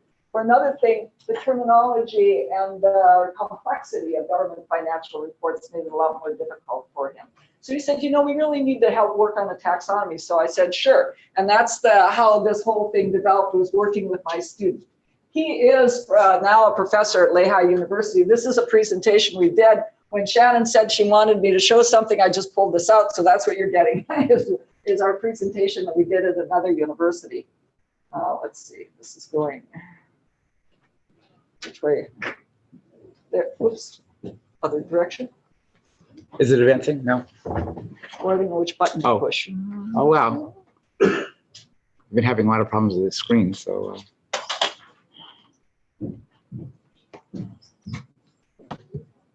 I just pushed the one here. Yeah, but the thing is, this might take me a minute, so hopefully you can mix them for it. So basically what we ended up doing was he went out and the CAFRs that we were scrubbing, he started pulling data off of them, and we tried to put them into some kind of logical order. We went through, I think he went through several hundred, I think it was like 250 CAFRs we started with originally to pull data from. We ended up with thousands of data terms or data points, of course, from that. And we also discovered that there was no constant or consistent terminology. Even though the GASB issues prototype financial statements, and identifies how the financial statements should be presented. And for the most part, governments are really pretty good about following the GASB prototypes. They really aren't mandated formats for presenting their financial states or their financial reports. So some governments provide a lot more detail, some governments provide less detail, some governments decide they don't like the account titles that are used, so they use different account titles. The end result was that out of the 724 CAFRs we pulled from the different states, we were using just governments. We were only able to actually convert 377 because of the way they had been presented in PDF format. We ended up with a lot of different types of financial statements that we were using. Let's see. We went through a number of iterations. There were 95,000 terms consisting of duplicate terms that we found that were basically the same thing. There were accounts receivable. They may have put account receivable, accounts receivable. So there were terms that were very duplicative that we were able to parse down and get things reduced several times. We kept going through the iterations until we felt fairly comfortable with what we were doing. We also found that there were a lot of terms that were being there were modifiers on things. They may be accounts receivable taxes, or they may be property revenues, different kinds of revenues. So there were modifiers on them. Fund balance, spendable, fund balance committed, fund balance assigned, that kind of thing that we were finding. So there were a lot of different terms that got used on them different. It was interesting going through and looking at this from a different perspective to try and get things to what people were presenting and how really there were a lot of commonalities in what they were presenting. They were just using different words or terms, which of course, when you're trying to create something in electronic format, makes things a lot more difficult. We then had to decide on a standard definition for a term. And to do that, we went through and we looked at authoritative resources that we had then. We used GASB was our first source for definitions for any of the terms that we were using. A lot of terms aren't defined. Cash. It's kind of like you know it when you see it, right? But there's no definition for it. So it became more difficult for us to come up with terms. We were using everything we could think of. We used GASB, we used FASB, we were using textbooks. I want you to know that there still isn't a definition of cash. I don't think we ever found a definition of cash really that was out there. We then went out and used the format and the information we used, and we sent it to 2 preparers and we sent it to 2 users. They were actually financial analysts. I had two buy-side analysts that looked at the information that we went through to see whether or not the terms that we were using and the definitions that we had come up with worked for them. And we found we got pretty good consistency between them, and they felt comfortable with what we had provided or what we presented. So all in all, we did come up with a taxonomy that was the initial launch or the initial use for what Mark demonstrated earlier and what we're talking about, what we're working on with the XBRL work group. When this got published, Mark actually read it, and you have to say that when you're talking about an academic journal article, because they don't all get read, they just get published. But anyway, Mark did read the article and got in touch with me, and we were off to the races, basically. So we've been working together on that ever since, and I was really excited when the XBRL work group got started. I thought that was just an amazing thing that we were actually going to be able to forward and look at this.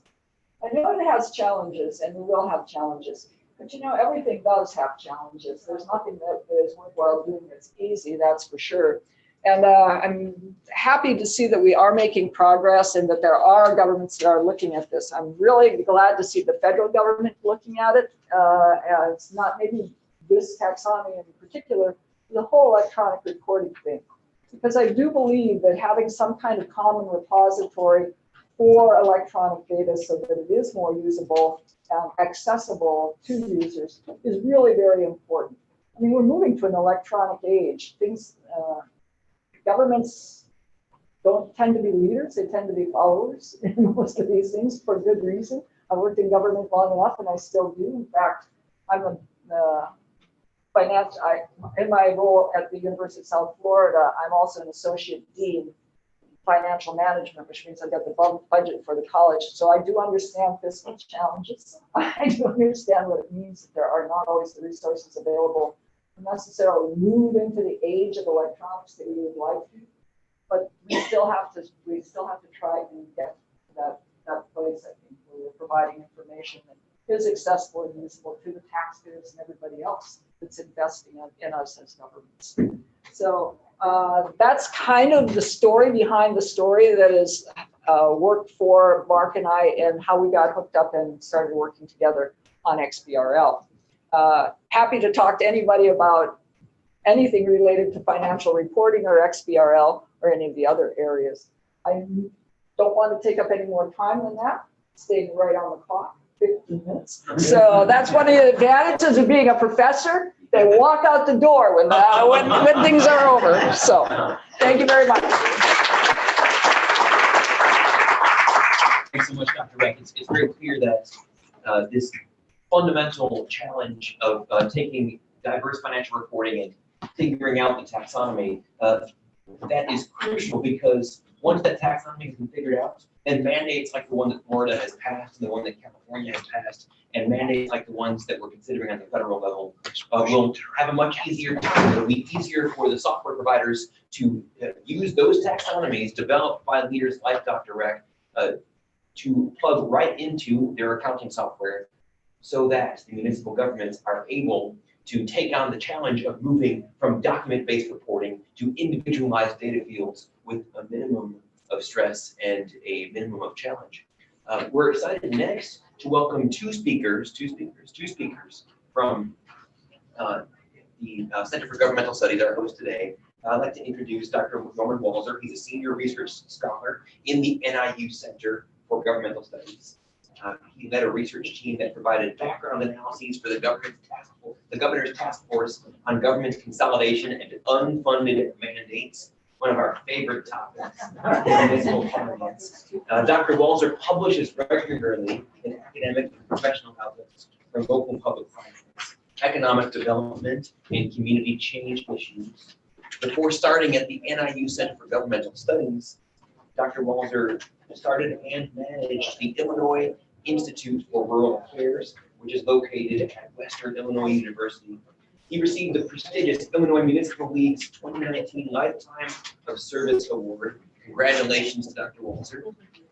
And are you going to be presenting with Andy? I'll probably do the presentation, short period of time. Andy's in that. All right, please join me in welcoming Dr. Walzer.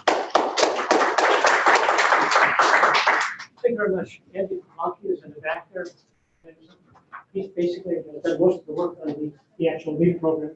So we'll just try to move this through this as quickly as we can and see what we can accomplish. It's pretty kind of exciting in some respects, and thanks Shannon for inviting us to come. The LEAD program, the Local Efficiency Assessment Plan program, essentially lives off of the data from the Comptroller's Office or the Census of Governments. So this is shifting gears just slightly, basically an application and demonstrates the need, the kind of things people are doing. And Andy has spent many sleepless nights trying to figure out how to get the data basically comparable and all this kind of thing.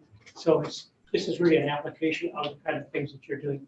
And in some respects, I think we're a couple of years ahead maybe of the Comptroller's Office, as Rosanna basically suggested. They're looking at making the data more accessible to people and more comparable.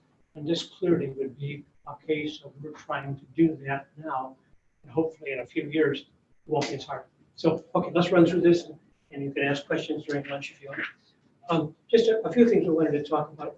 One is Illinois ranks high on effective property tax rates. Effective property tax rates are essentially the property taxes as a percentage of house value. So we're going to talk a bit about that. And that's part of the motivation.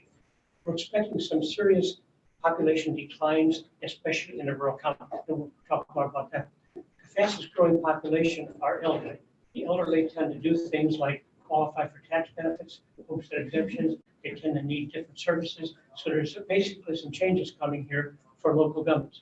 The fourth thing is that the population, the student population, the young population, in fact, is not growing very fast as projected in the future.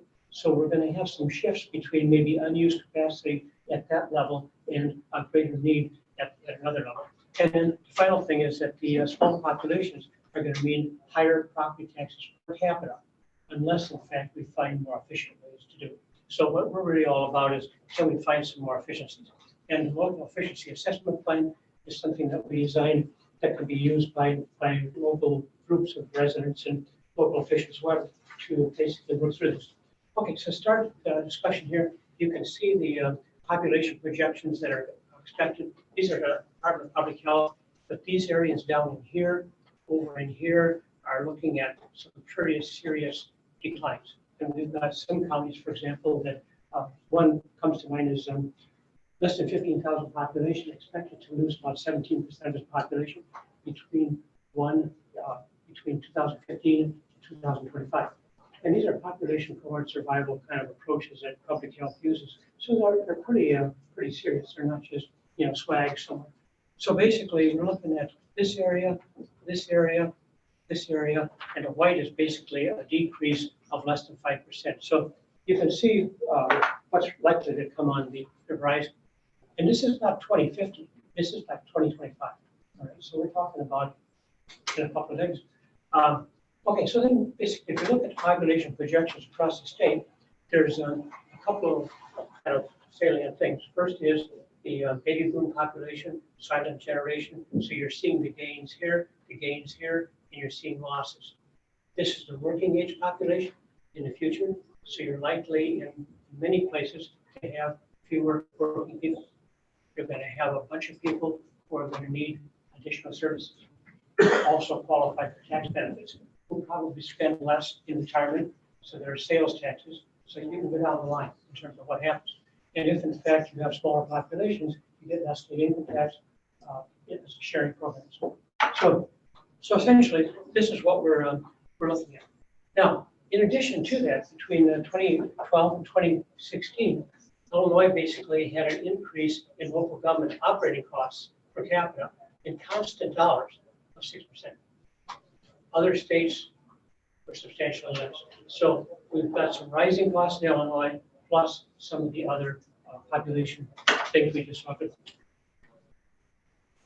Effective property tax rates, as we mentioned earlier, they're basically percent of median house value. This is 2017. Illinois is at about 2.03. So basically in 10 years, the person in Illinois, representing a person in Illinois, would in fact pay 20% of his or her house value in property taxes. Okay. Now, the bad news, even worse news, is that look at Indiana. So let's say you live by Kankakee. I mean, you can drive 20 or 30 miles, live in Indiana, and save quite a bit of money on property taxes. I mean, you can't pay off your house. Basically, you can reduce your costs substantially. So the border areas, a lot of cities, you can see where Iowa is, in Wisconsin, you can see where Rockford. The whole situation is, if you're in a border county, you've got some problems. Now, everybody's read about the outmigration. The outmigration has stepped up in the last few years, and in fact, probably going to continue. And this is one factor in causing it, right? So essentially, these are the kind of things that are kind of troubling us. Okay, so what are the contributing factors? Well, we have more than 7,000, had more than 7,000, about 7,000 units of local government. Illinois, you've heard that story thousands of times. It's actually dropped a little bit, Christina's slide, but we're still well above whatever the other state is, Texas or Pennsylvania and so forth. So large number of overlapping governments, unfunded mandates, bonded debt limits, they spur new governments, the ease in creating governments, less support for local services. In Illinois, we're down that the last, but we're probably the bottom 10 states. And it's more difficult, or it is difficult, to remove existing governments. And until a few years ago, you couldn't even, for example, consolidate a township that was coterminous with the municipality. You didn't have the power to do that. Evanston basically got special legislation to do it. That legislation has now been extended to some other areas. I think there's 19 coterminous townships. But it's that kind of situation. You can create a unit of government in a day, but you have to have special legislation to get rid of it. And so this didn't help. So that's why we ended up with so many units of government. Plus, we have fairly restrictive property tax fund limits. So essentially, if you're in a small town and you need additional parks, you're out of taxing power on your municipal park levy. Basically, you create a new unit of government and brings in its whole new set of limits. Okay, so number of governments by state. We basically, I can see it in the next slide, we've dropped a little bit in here, but you can see how we compare to the some of the other states. And this is pretty substantial. Now, the 7,000 that we are showing here are from the Census of Governments. When we developed some of these numbers, we were working on some research for the Governor's Commission on Consolidation on Unfunded Mandates. And we did most of the research on that project. And basically, I called the comptroller's office and said, kind of what's happening here. And they said, oh, is that the number today?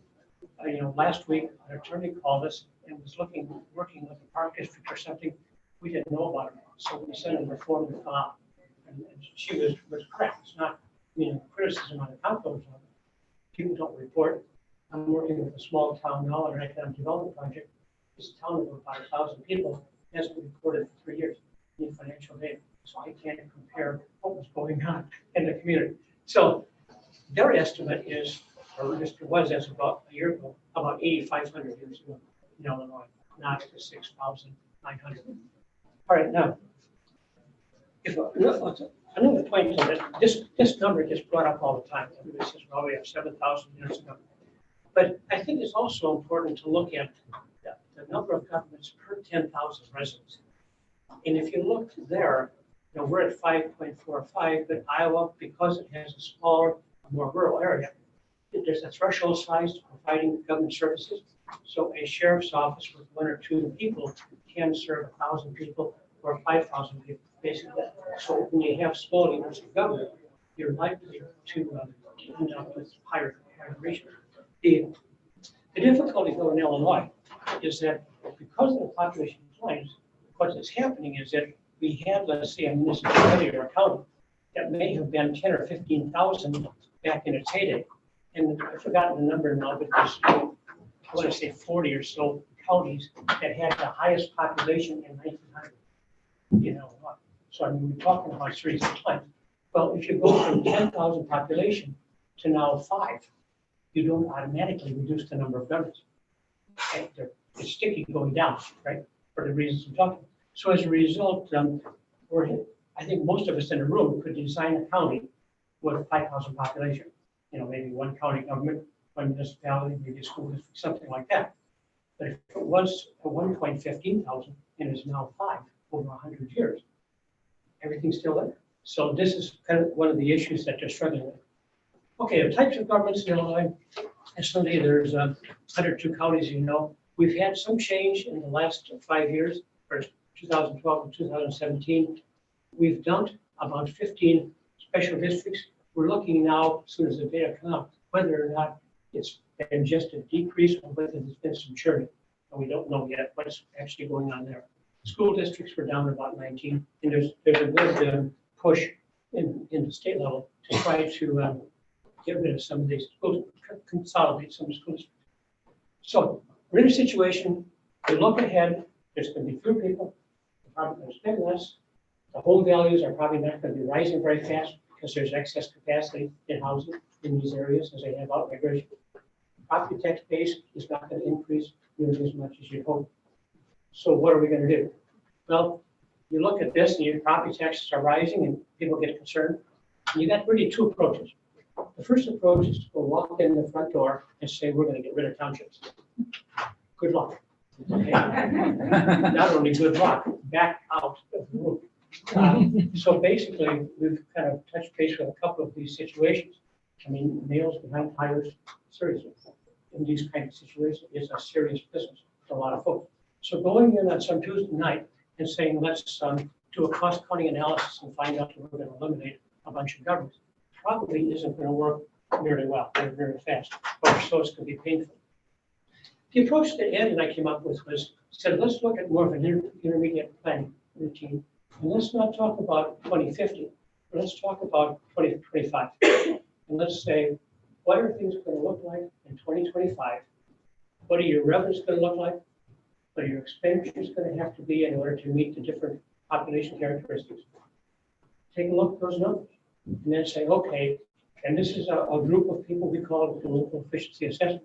But this is a group of people that essentially have the managers of the departments in the room, as well as taxpayers, 30, 40 people. And basically say, let's take a look at what we can do.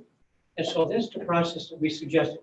Form a lead team, examine the population changes, expenditures, revenues, look at the internal capacity of agencies to find more efficiencies. How do we collaborate? How do we do things? Again, we're not going in singling out a specific unit of government, but we're saying, let's figure out, do we really need 5 human resource departments across the county? Do we really need so many budgeting offices? Do we need whatever? And can we somehow save some money? And yeah, we lose some jobs, that's, you save money. But basically, it isn't sort of a capricious, we knew in advance, we're out to get you kind of approach. It's a collegial kind of situation. You basically come to this solution. And hopefully, if it takes legislation or an ordinance to make changes, then in fact, you've got support of the people there. And again, it's not happening this afternoon. It would happen by 2025. And you can't change a lot of these things while a person's in office anyhow. So it takes a couple of years to work out. So that's what we're trying to do. Now, we'll talk, and you've got 2 sheets. One is a PowerPoint we're doing, and then the other sheet is a 1-page sheet, and it shows you how the program works. So this is what a shatter slide, and it does the same sort of thing. Forecast the demographics, look at the economics, look at the service needs, look at shared services, consolidations, efficiency measures, maybe some innovation practices, and then come up with some new arrangements, and hopefully arrangements that make sense to the public. Now, in working with this, we had to have a database, and the difficulty that we've had is some of the things that we talked about earlier, and things that you're well aware of. But the inconsistencies, the difficulty comparing regions, the releases are delayed, the descriptions, the whole pattern. And this is not meant to be a criticism of the comptroller's office per se, because you just heard some of the difficulties they had.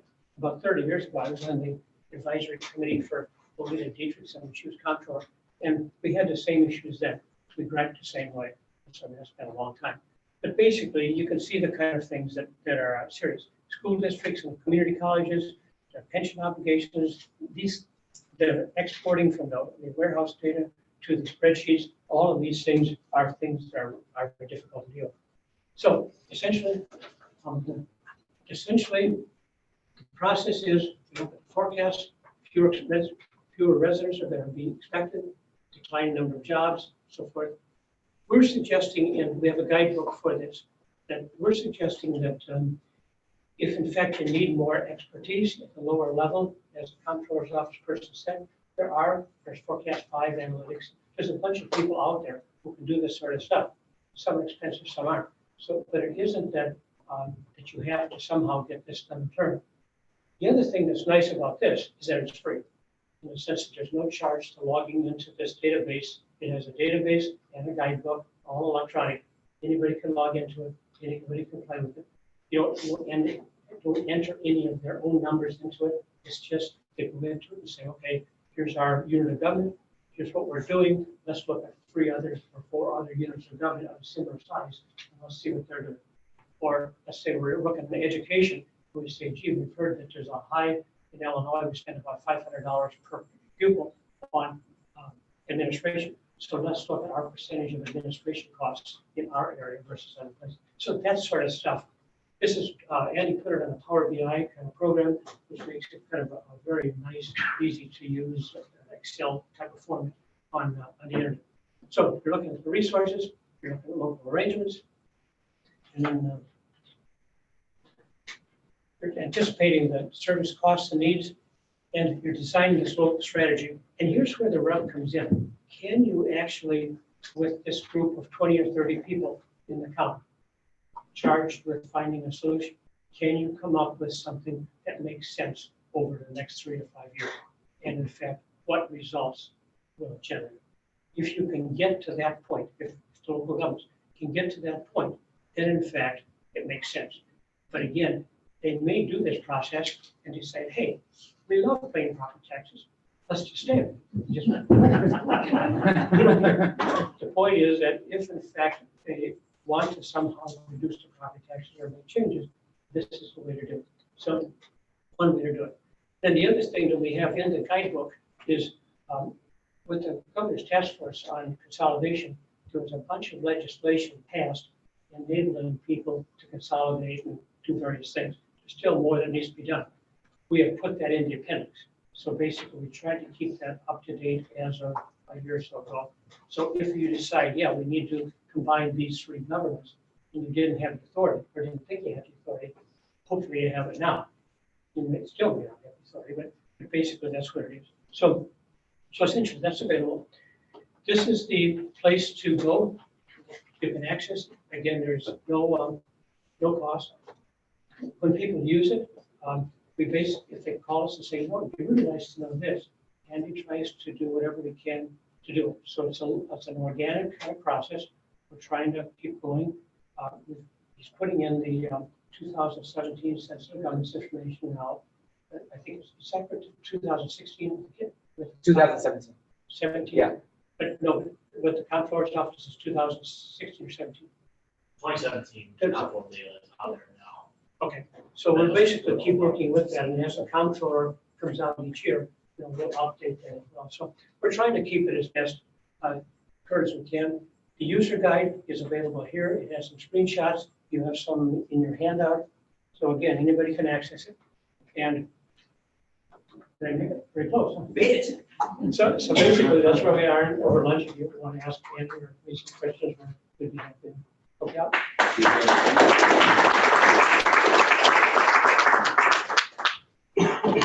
In a minute, I'm going to introduce Adam Slade. He's being very unobtrusive here. I'm going to go back right now, actually, to a different slide.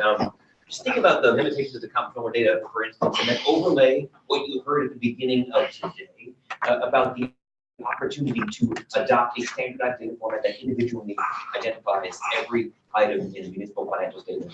Look at this list of bullet points and imagine how having instantly available, fully granular, individualized data fields for every line item in every financial statement would address these challenges. That's what we're about.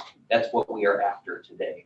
And I'm hoping that we can continue that theme as we learn from all these experts on the challenges of municipal finance, the challenges of municipal management. We can envision a better world for all of those challenges based on the instant availability of granular and electronically comparable municipal financial statement data. Next, I am honored to introduce Adam Slade. I think we're moving to, yes.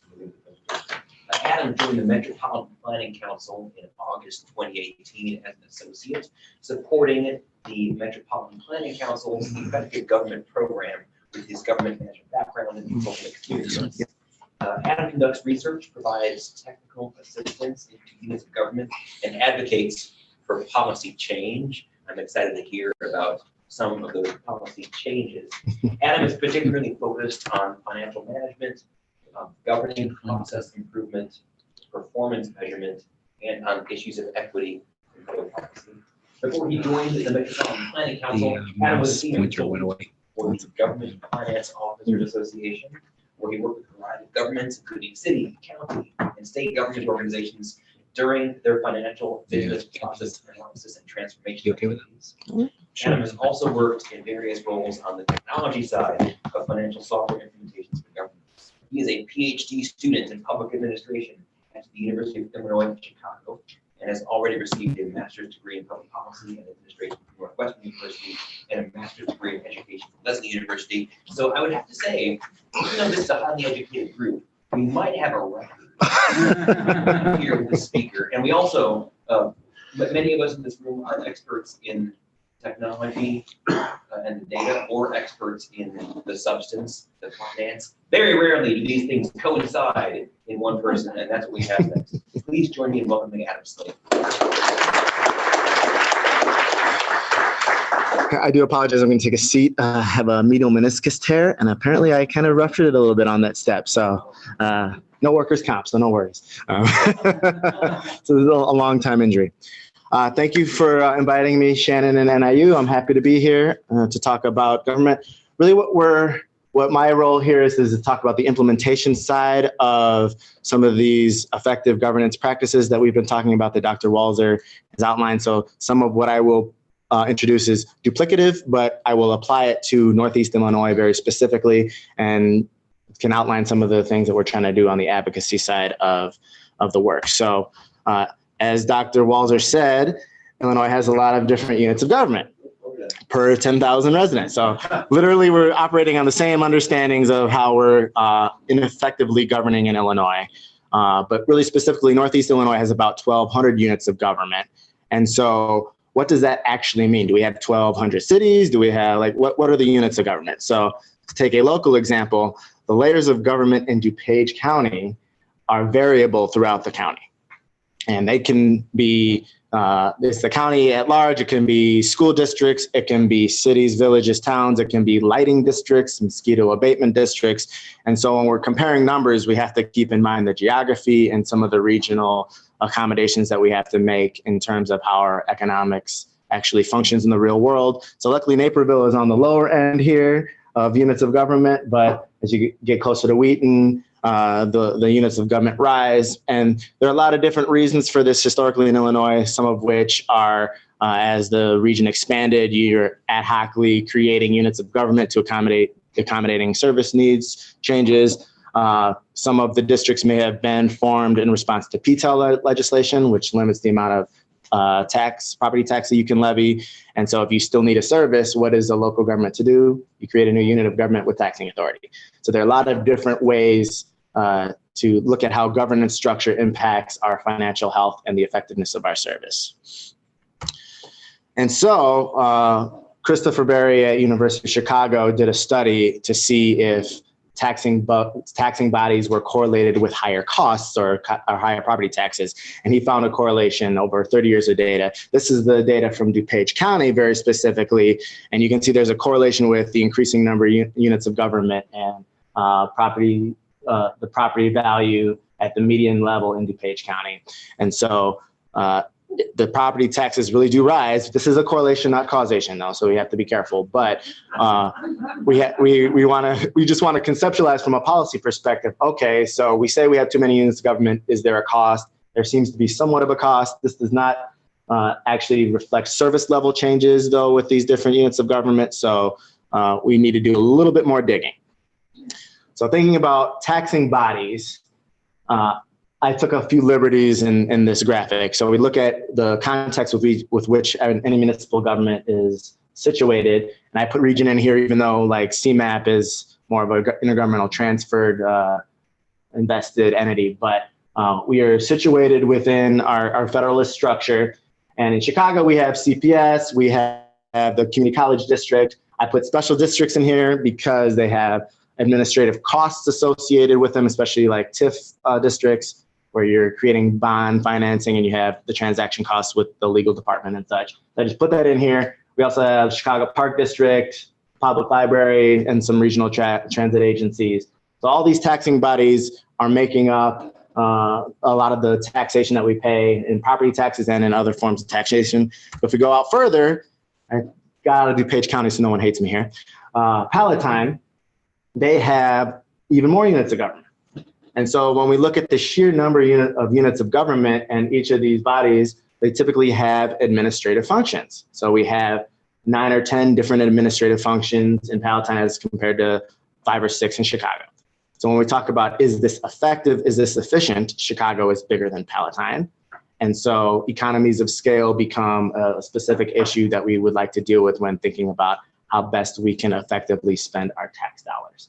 I'm not picking on Palatine. This is a phenomenon all over Northeast Illinois. And specifically, one of the issues that MPC has been looking at is the distribution and proliferation of school districts and those costs. So since the majority of those services are paid with property taxes. And a lot of our board members are saying, hey, you got to address property taxes. It's choking our businesses here in Illinois. So we wanted to take a look at where that money is actually going and why, and put it into a context. And so as you can see in Palatine, they have a high school district and an elementary school district. CPS is a unit district. there are efficiencies that are gained when utilizing a unit district versus an elementary or high school district. And typically that is reflected in part in administrative costs, but it can also have effectiveness impacts when you can track a student's growth from pre-K to senior year of high school rather than just pre-K to 8th grade and then 9th grade to 12th grade. So there are some service level impacts that administration can have an impact on. So one of the pieces that we're looking at is the cost of school district administration in Illinois. Now, unsurprisingly, Illinois is one of the most expensive when it comes to general administration spending per student in the country. This graphic was created with data from the annual financial survey of school districts in 2016. At the time, Illinois spent $544 per student on administrative costs, which was at the time the third highest. The 2017 data came out about 6 months ago. I still need to update this. That has increased from 544 per student to 581 per student in a single year. So thinking about how these jumps in administrative spending are occurring in the midst of all the taxing bodies and reporting metrics that we have from an accounting perspective, we need to think about what that means for the average taxpayer and what we're getting for those services. And so we looked at this from the state level, but there are 852 school districts right now in Illinois. And one of the questions I had was, okay, that's a high cost, but what does that mean in terms of funding in the actual schools? And luckily we had the evidence-based funding formula passed by the state in 2017. And so they defined what adequacy of service means in the state, and we can use that as a benchmark. So Advanced Illinois actually created this graph that demonstrates where districts are in terms of spending to meet their adequacy level requirements. And that adequacy requirement is based on student need. So a poverty student will have a higher portion of money dedicated to educating them than a well-to-do student. Same with a student with special needs, same as a student that has limited language English proficiency. You will need to spend more money based on local factors to educate that level to a certain service level. So looking at this, we can see that most school districts in Illinois do not meet adequacy levels, even though our taxes are so high. That's really a frightening thing if we are trying to invest in our future. And Dr. Welser pointed out we have a lot of changes in population. So part of adjusting how we are governing our services is to match the changing populations that we are facing and to prioritize money going from administration into the classroom so that we can meet these targets. And so one of the pieces that is really interesting, sorry about that, is that some of our school districts spend more than 200% of what the state of Illinois defines as adequate. And those are up in the northern suburbs, typically in the areas that are very property rich with a lot of corporate headquarters. And so matters of equity are something that MPC is really interested in, and we want to figure out a way to prioritize in policy because we don't want some students to get way too much cake while some are starving in the classroom. So what does this actually mean for how we're geographically governing school districts? The picture on the left are unit school districts and elementary school districts. And the picture on the right is unit districts and high school districts. So you can see the distribution of an adequacy metric located in pockets in the geography of Northeast Illinois. And this is where the effectiveness piece comes in from a services perspective and not necessarily a financial one, where we want to be able to tease out how are we going to more equitably fund schools so that service levels have a more effective outcome. And so as you can see, There's a laser pointer on the. oh, that is probably very helpful. Thank you. I feel like I would blind myself. Now you can say. So if you can see up in northern Illinois, the region up here, up in like Lake County, all these school districts, there are a multitude of elementary school districts and then quite less high school districts. So a lot of times our governance structure, we have like 3 or 4 elementary districts within a high school district, and we have these duplicative administrative costs that result, where you could just have a unit district that puts all those elementary school districts into the high school, cut down on administrative costs, and utilize things like technology to better report financial outcomes and student-based performance. just an idea. As you can see, Chicago is also relatively low on the scale of effectiveness, but on adequacy of spending, I should say. But their administrative costs are relatively low in comparison to other school districts in Illinois. They, in 2016, spent, I think it was $349 per student. The average is something like $480 per student on administrative costs, even with all the different people that work downtown in Chicago. So thinking about taking advantage of economies of scale in spending when we're structuring our governance situations and looking at where we are adequately funding schools and where we're not will help guide policymakers in future allocation decisions and figuring out ways to better structure their governance so that they are more effective. And that's some of the activities that we've done or some of the research that we've done to inform some of our policy. We actually had an event yesterday at our offices as part of our Transform Illinois Coalition. We have several partners here from that coalition where we are talking about addressing school district administrative spending. One of the approaches that we offered an award to two different legislators, Rita Mayfield, Ottawa Keegan, and Senator Sue Rezin from Morris, Illinois. Representative Mayfield wants to create a school district consolidation commission for more efficiency in delivering services, to see what the impact would be into combining some of these districts together, what that would mean for a property tax levy, what it would mean for administrative costs, just so we can have a real analysis to what changing our governance structure would look like. And not that we're trying to take anyone's mascot away from their school or close down schools. That's not what this is at all. It is literally to say, okay, let's have one accounting department that accommodates all these minor little districts in here, and to see what that cost looks like. And if we have to renegotiate certain contracts because of union agreements or whatever we need to do, we can do that. The other approach Senator Sue Rezin proposed is to share administrative services. So to say, oh, we have a collection of a few units of government here or school districts here. How about we have one major contract where 6 districts go in and purchase an administrator and they operate all 6 without changing property tax levies or adjusting for other governance needs, and you maintain your local school boards and all the other stuff. So it's a service sharing agreement approach to help use that money more effectively. And both of them were quite passionate about the salaries that some of the administrators make, especially due to the size of some of the districts. For example, there are 31 school districts that have less than 50 students in them. So when you have your own administrator for a classroom size of kids, there's a mismatch there. We have an opportunity to better govern and to take advantage of technology to manage some of our administrative processes. And so that is what MPC is hoping to do by elevating the discussion in this way and to ground it in some facts instead of some of the pushback that we typically get when we talk about either service sharing agreements or a consolidation.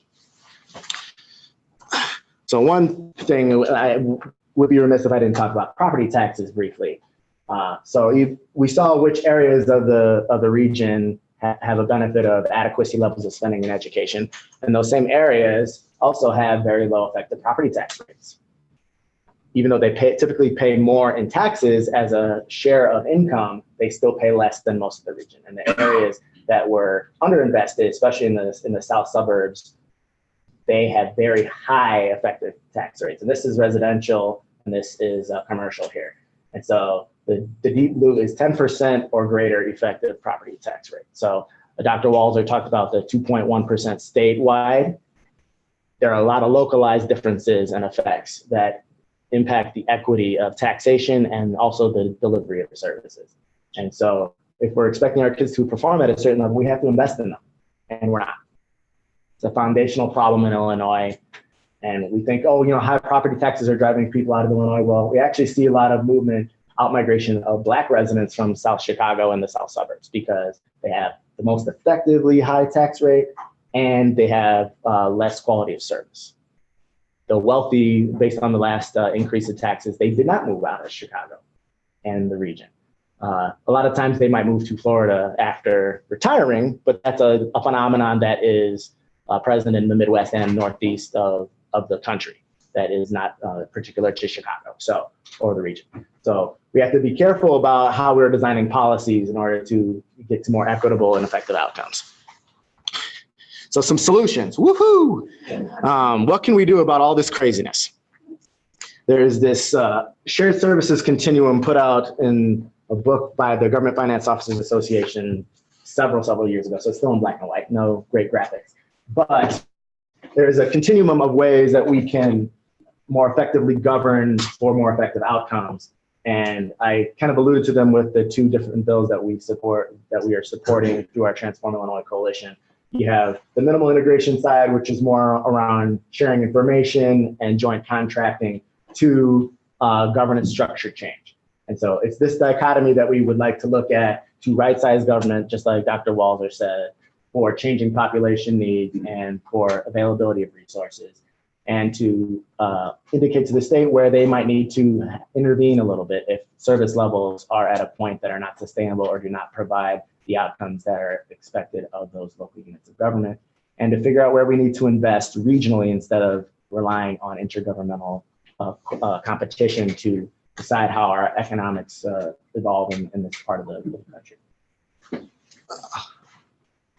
So one thing that we have several partners as part of our Transform Illinois Coalition, and so a lot of these images are from them. The property tax one was from Chicago Metropolitan Agency for Planning.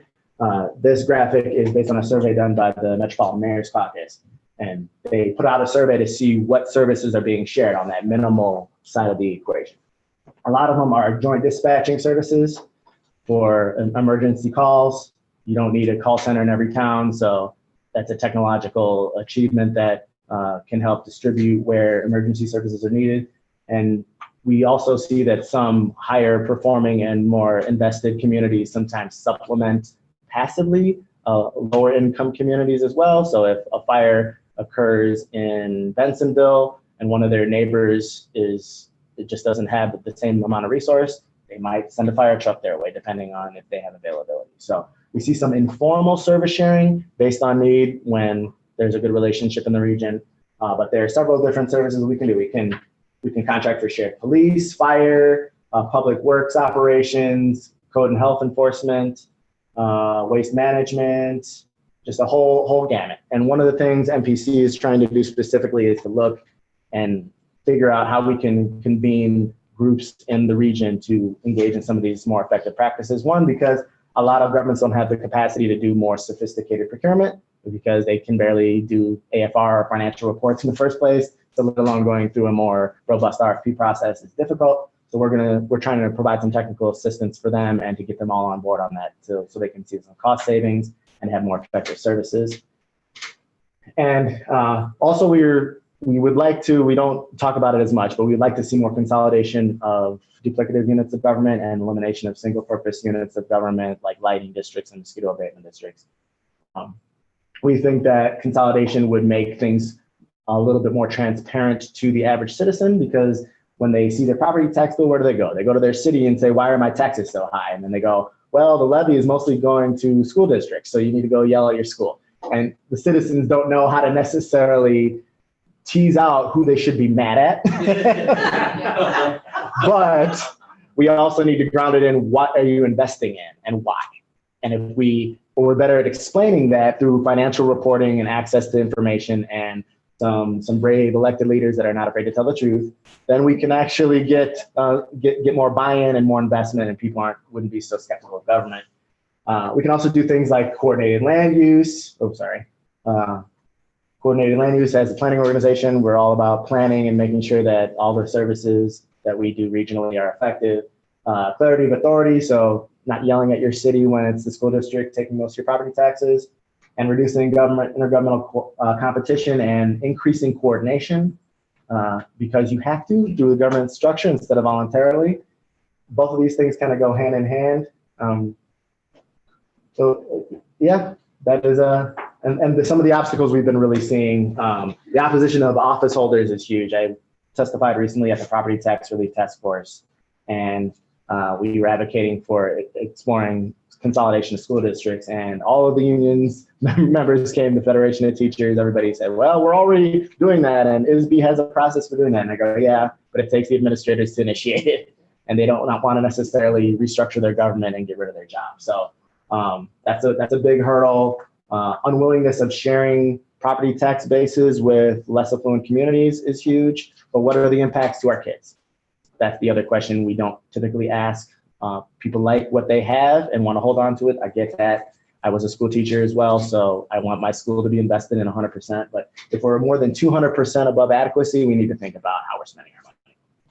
And then there are legal and constitutional barriers. We can create a government in a day, but we have to have special legislation to get rid of it. So that is the fight that we're trying to tackle. But hopefully, everybody in this room can help add data to push that forward, and then we can have a more effective region. That's why we're here. Any questions? Yes, I've got one piece of surprising news, and then I've got two pieces of housekeeping. The surprising news is only surprising in the context that we're operating in, which is government. We are exactly on time. Two pieces of housekeeping. First, Adam, Andy, Dr. Walzer, Dr. Reck, Mr. Spiato, I think he's gone. Mark, Northern Illinois University has prepared a gift for you that involves an exciting pun. It's a bundt cake with a sign on it that says, "You are nothing but the best." So if you could, please stay and make sure to get that. Yes. Courtesy of Shannon.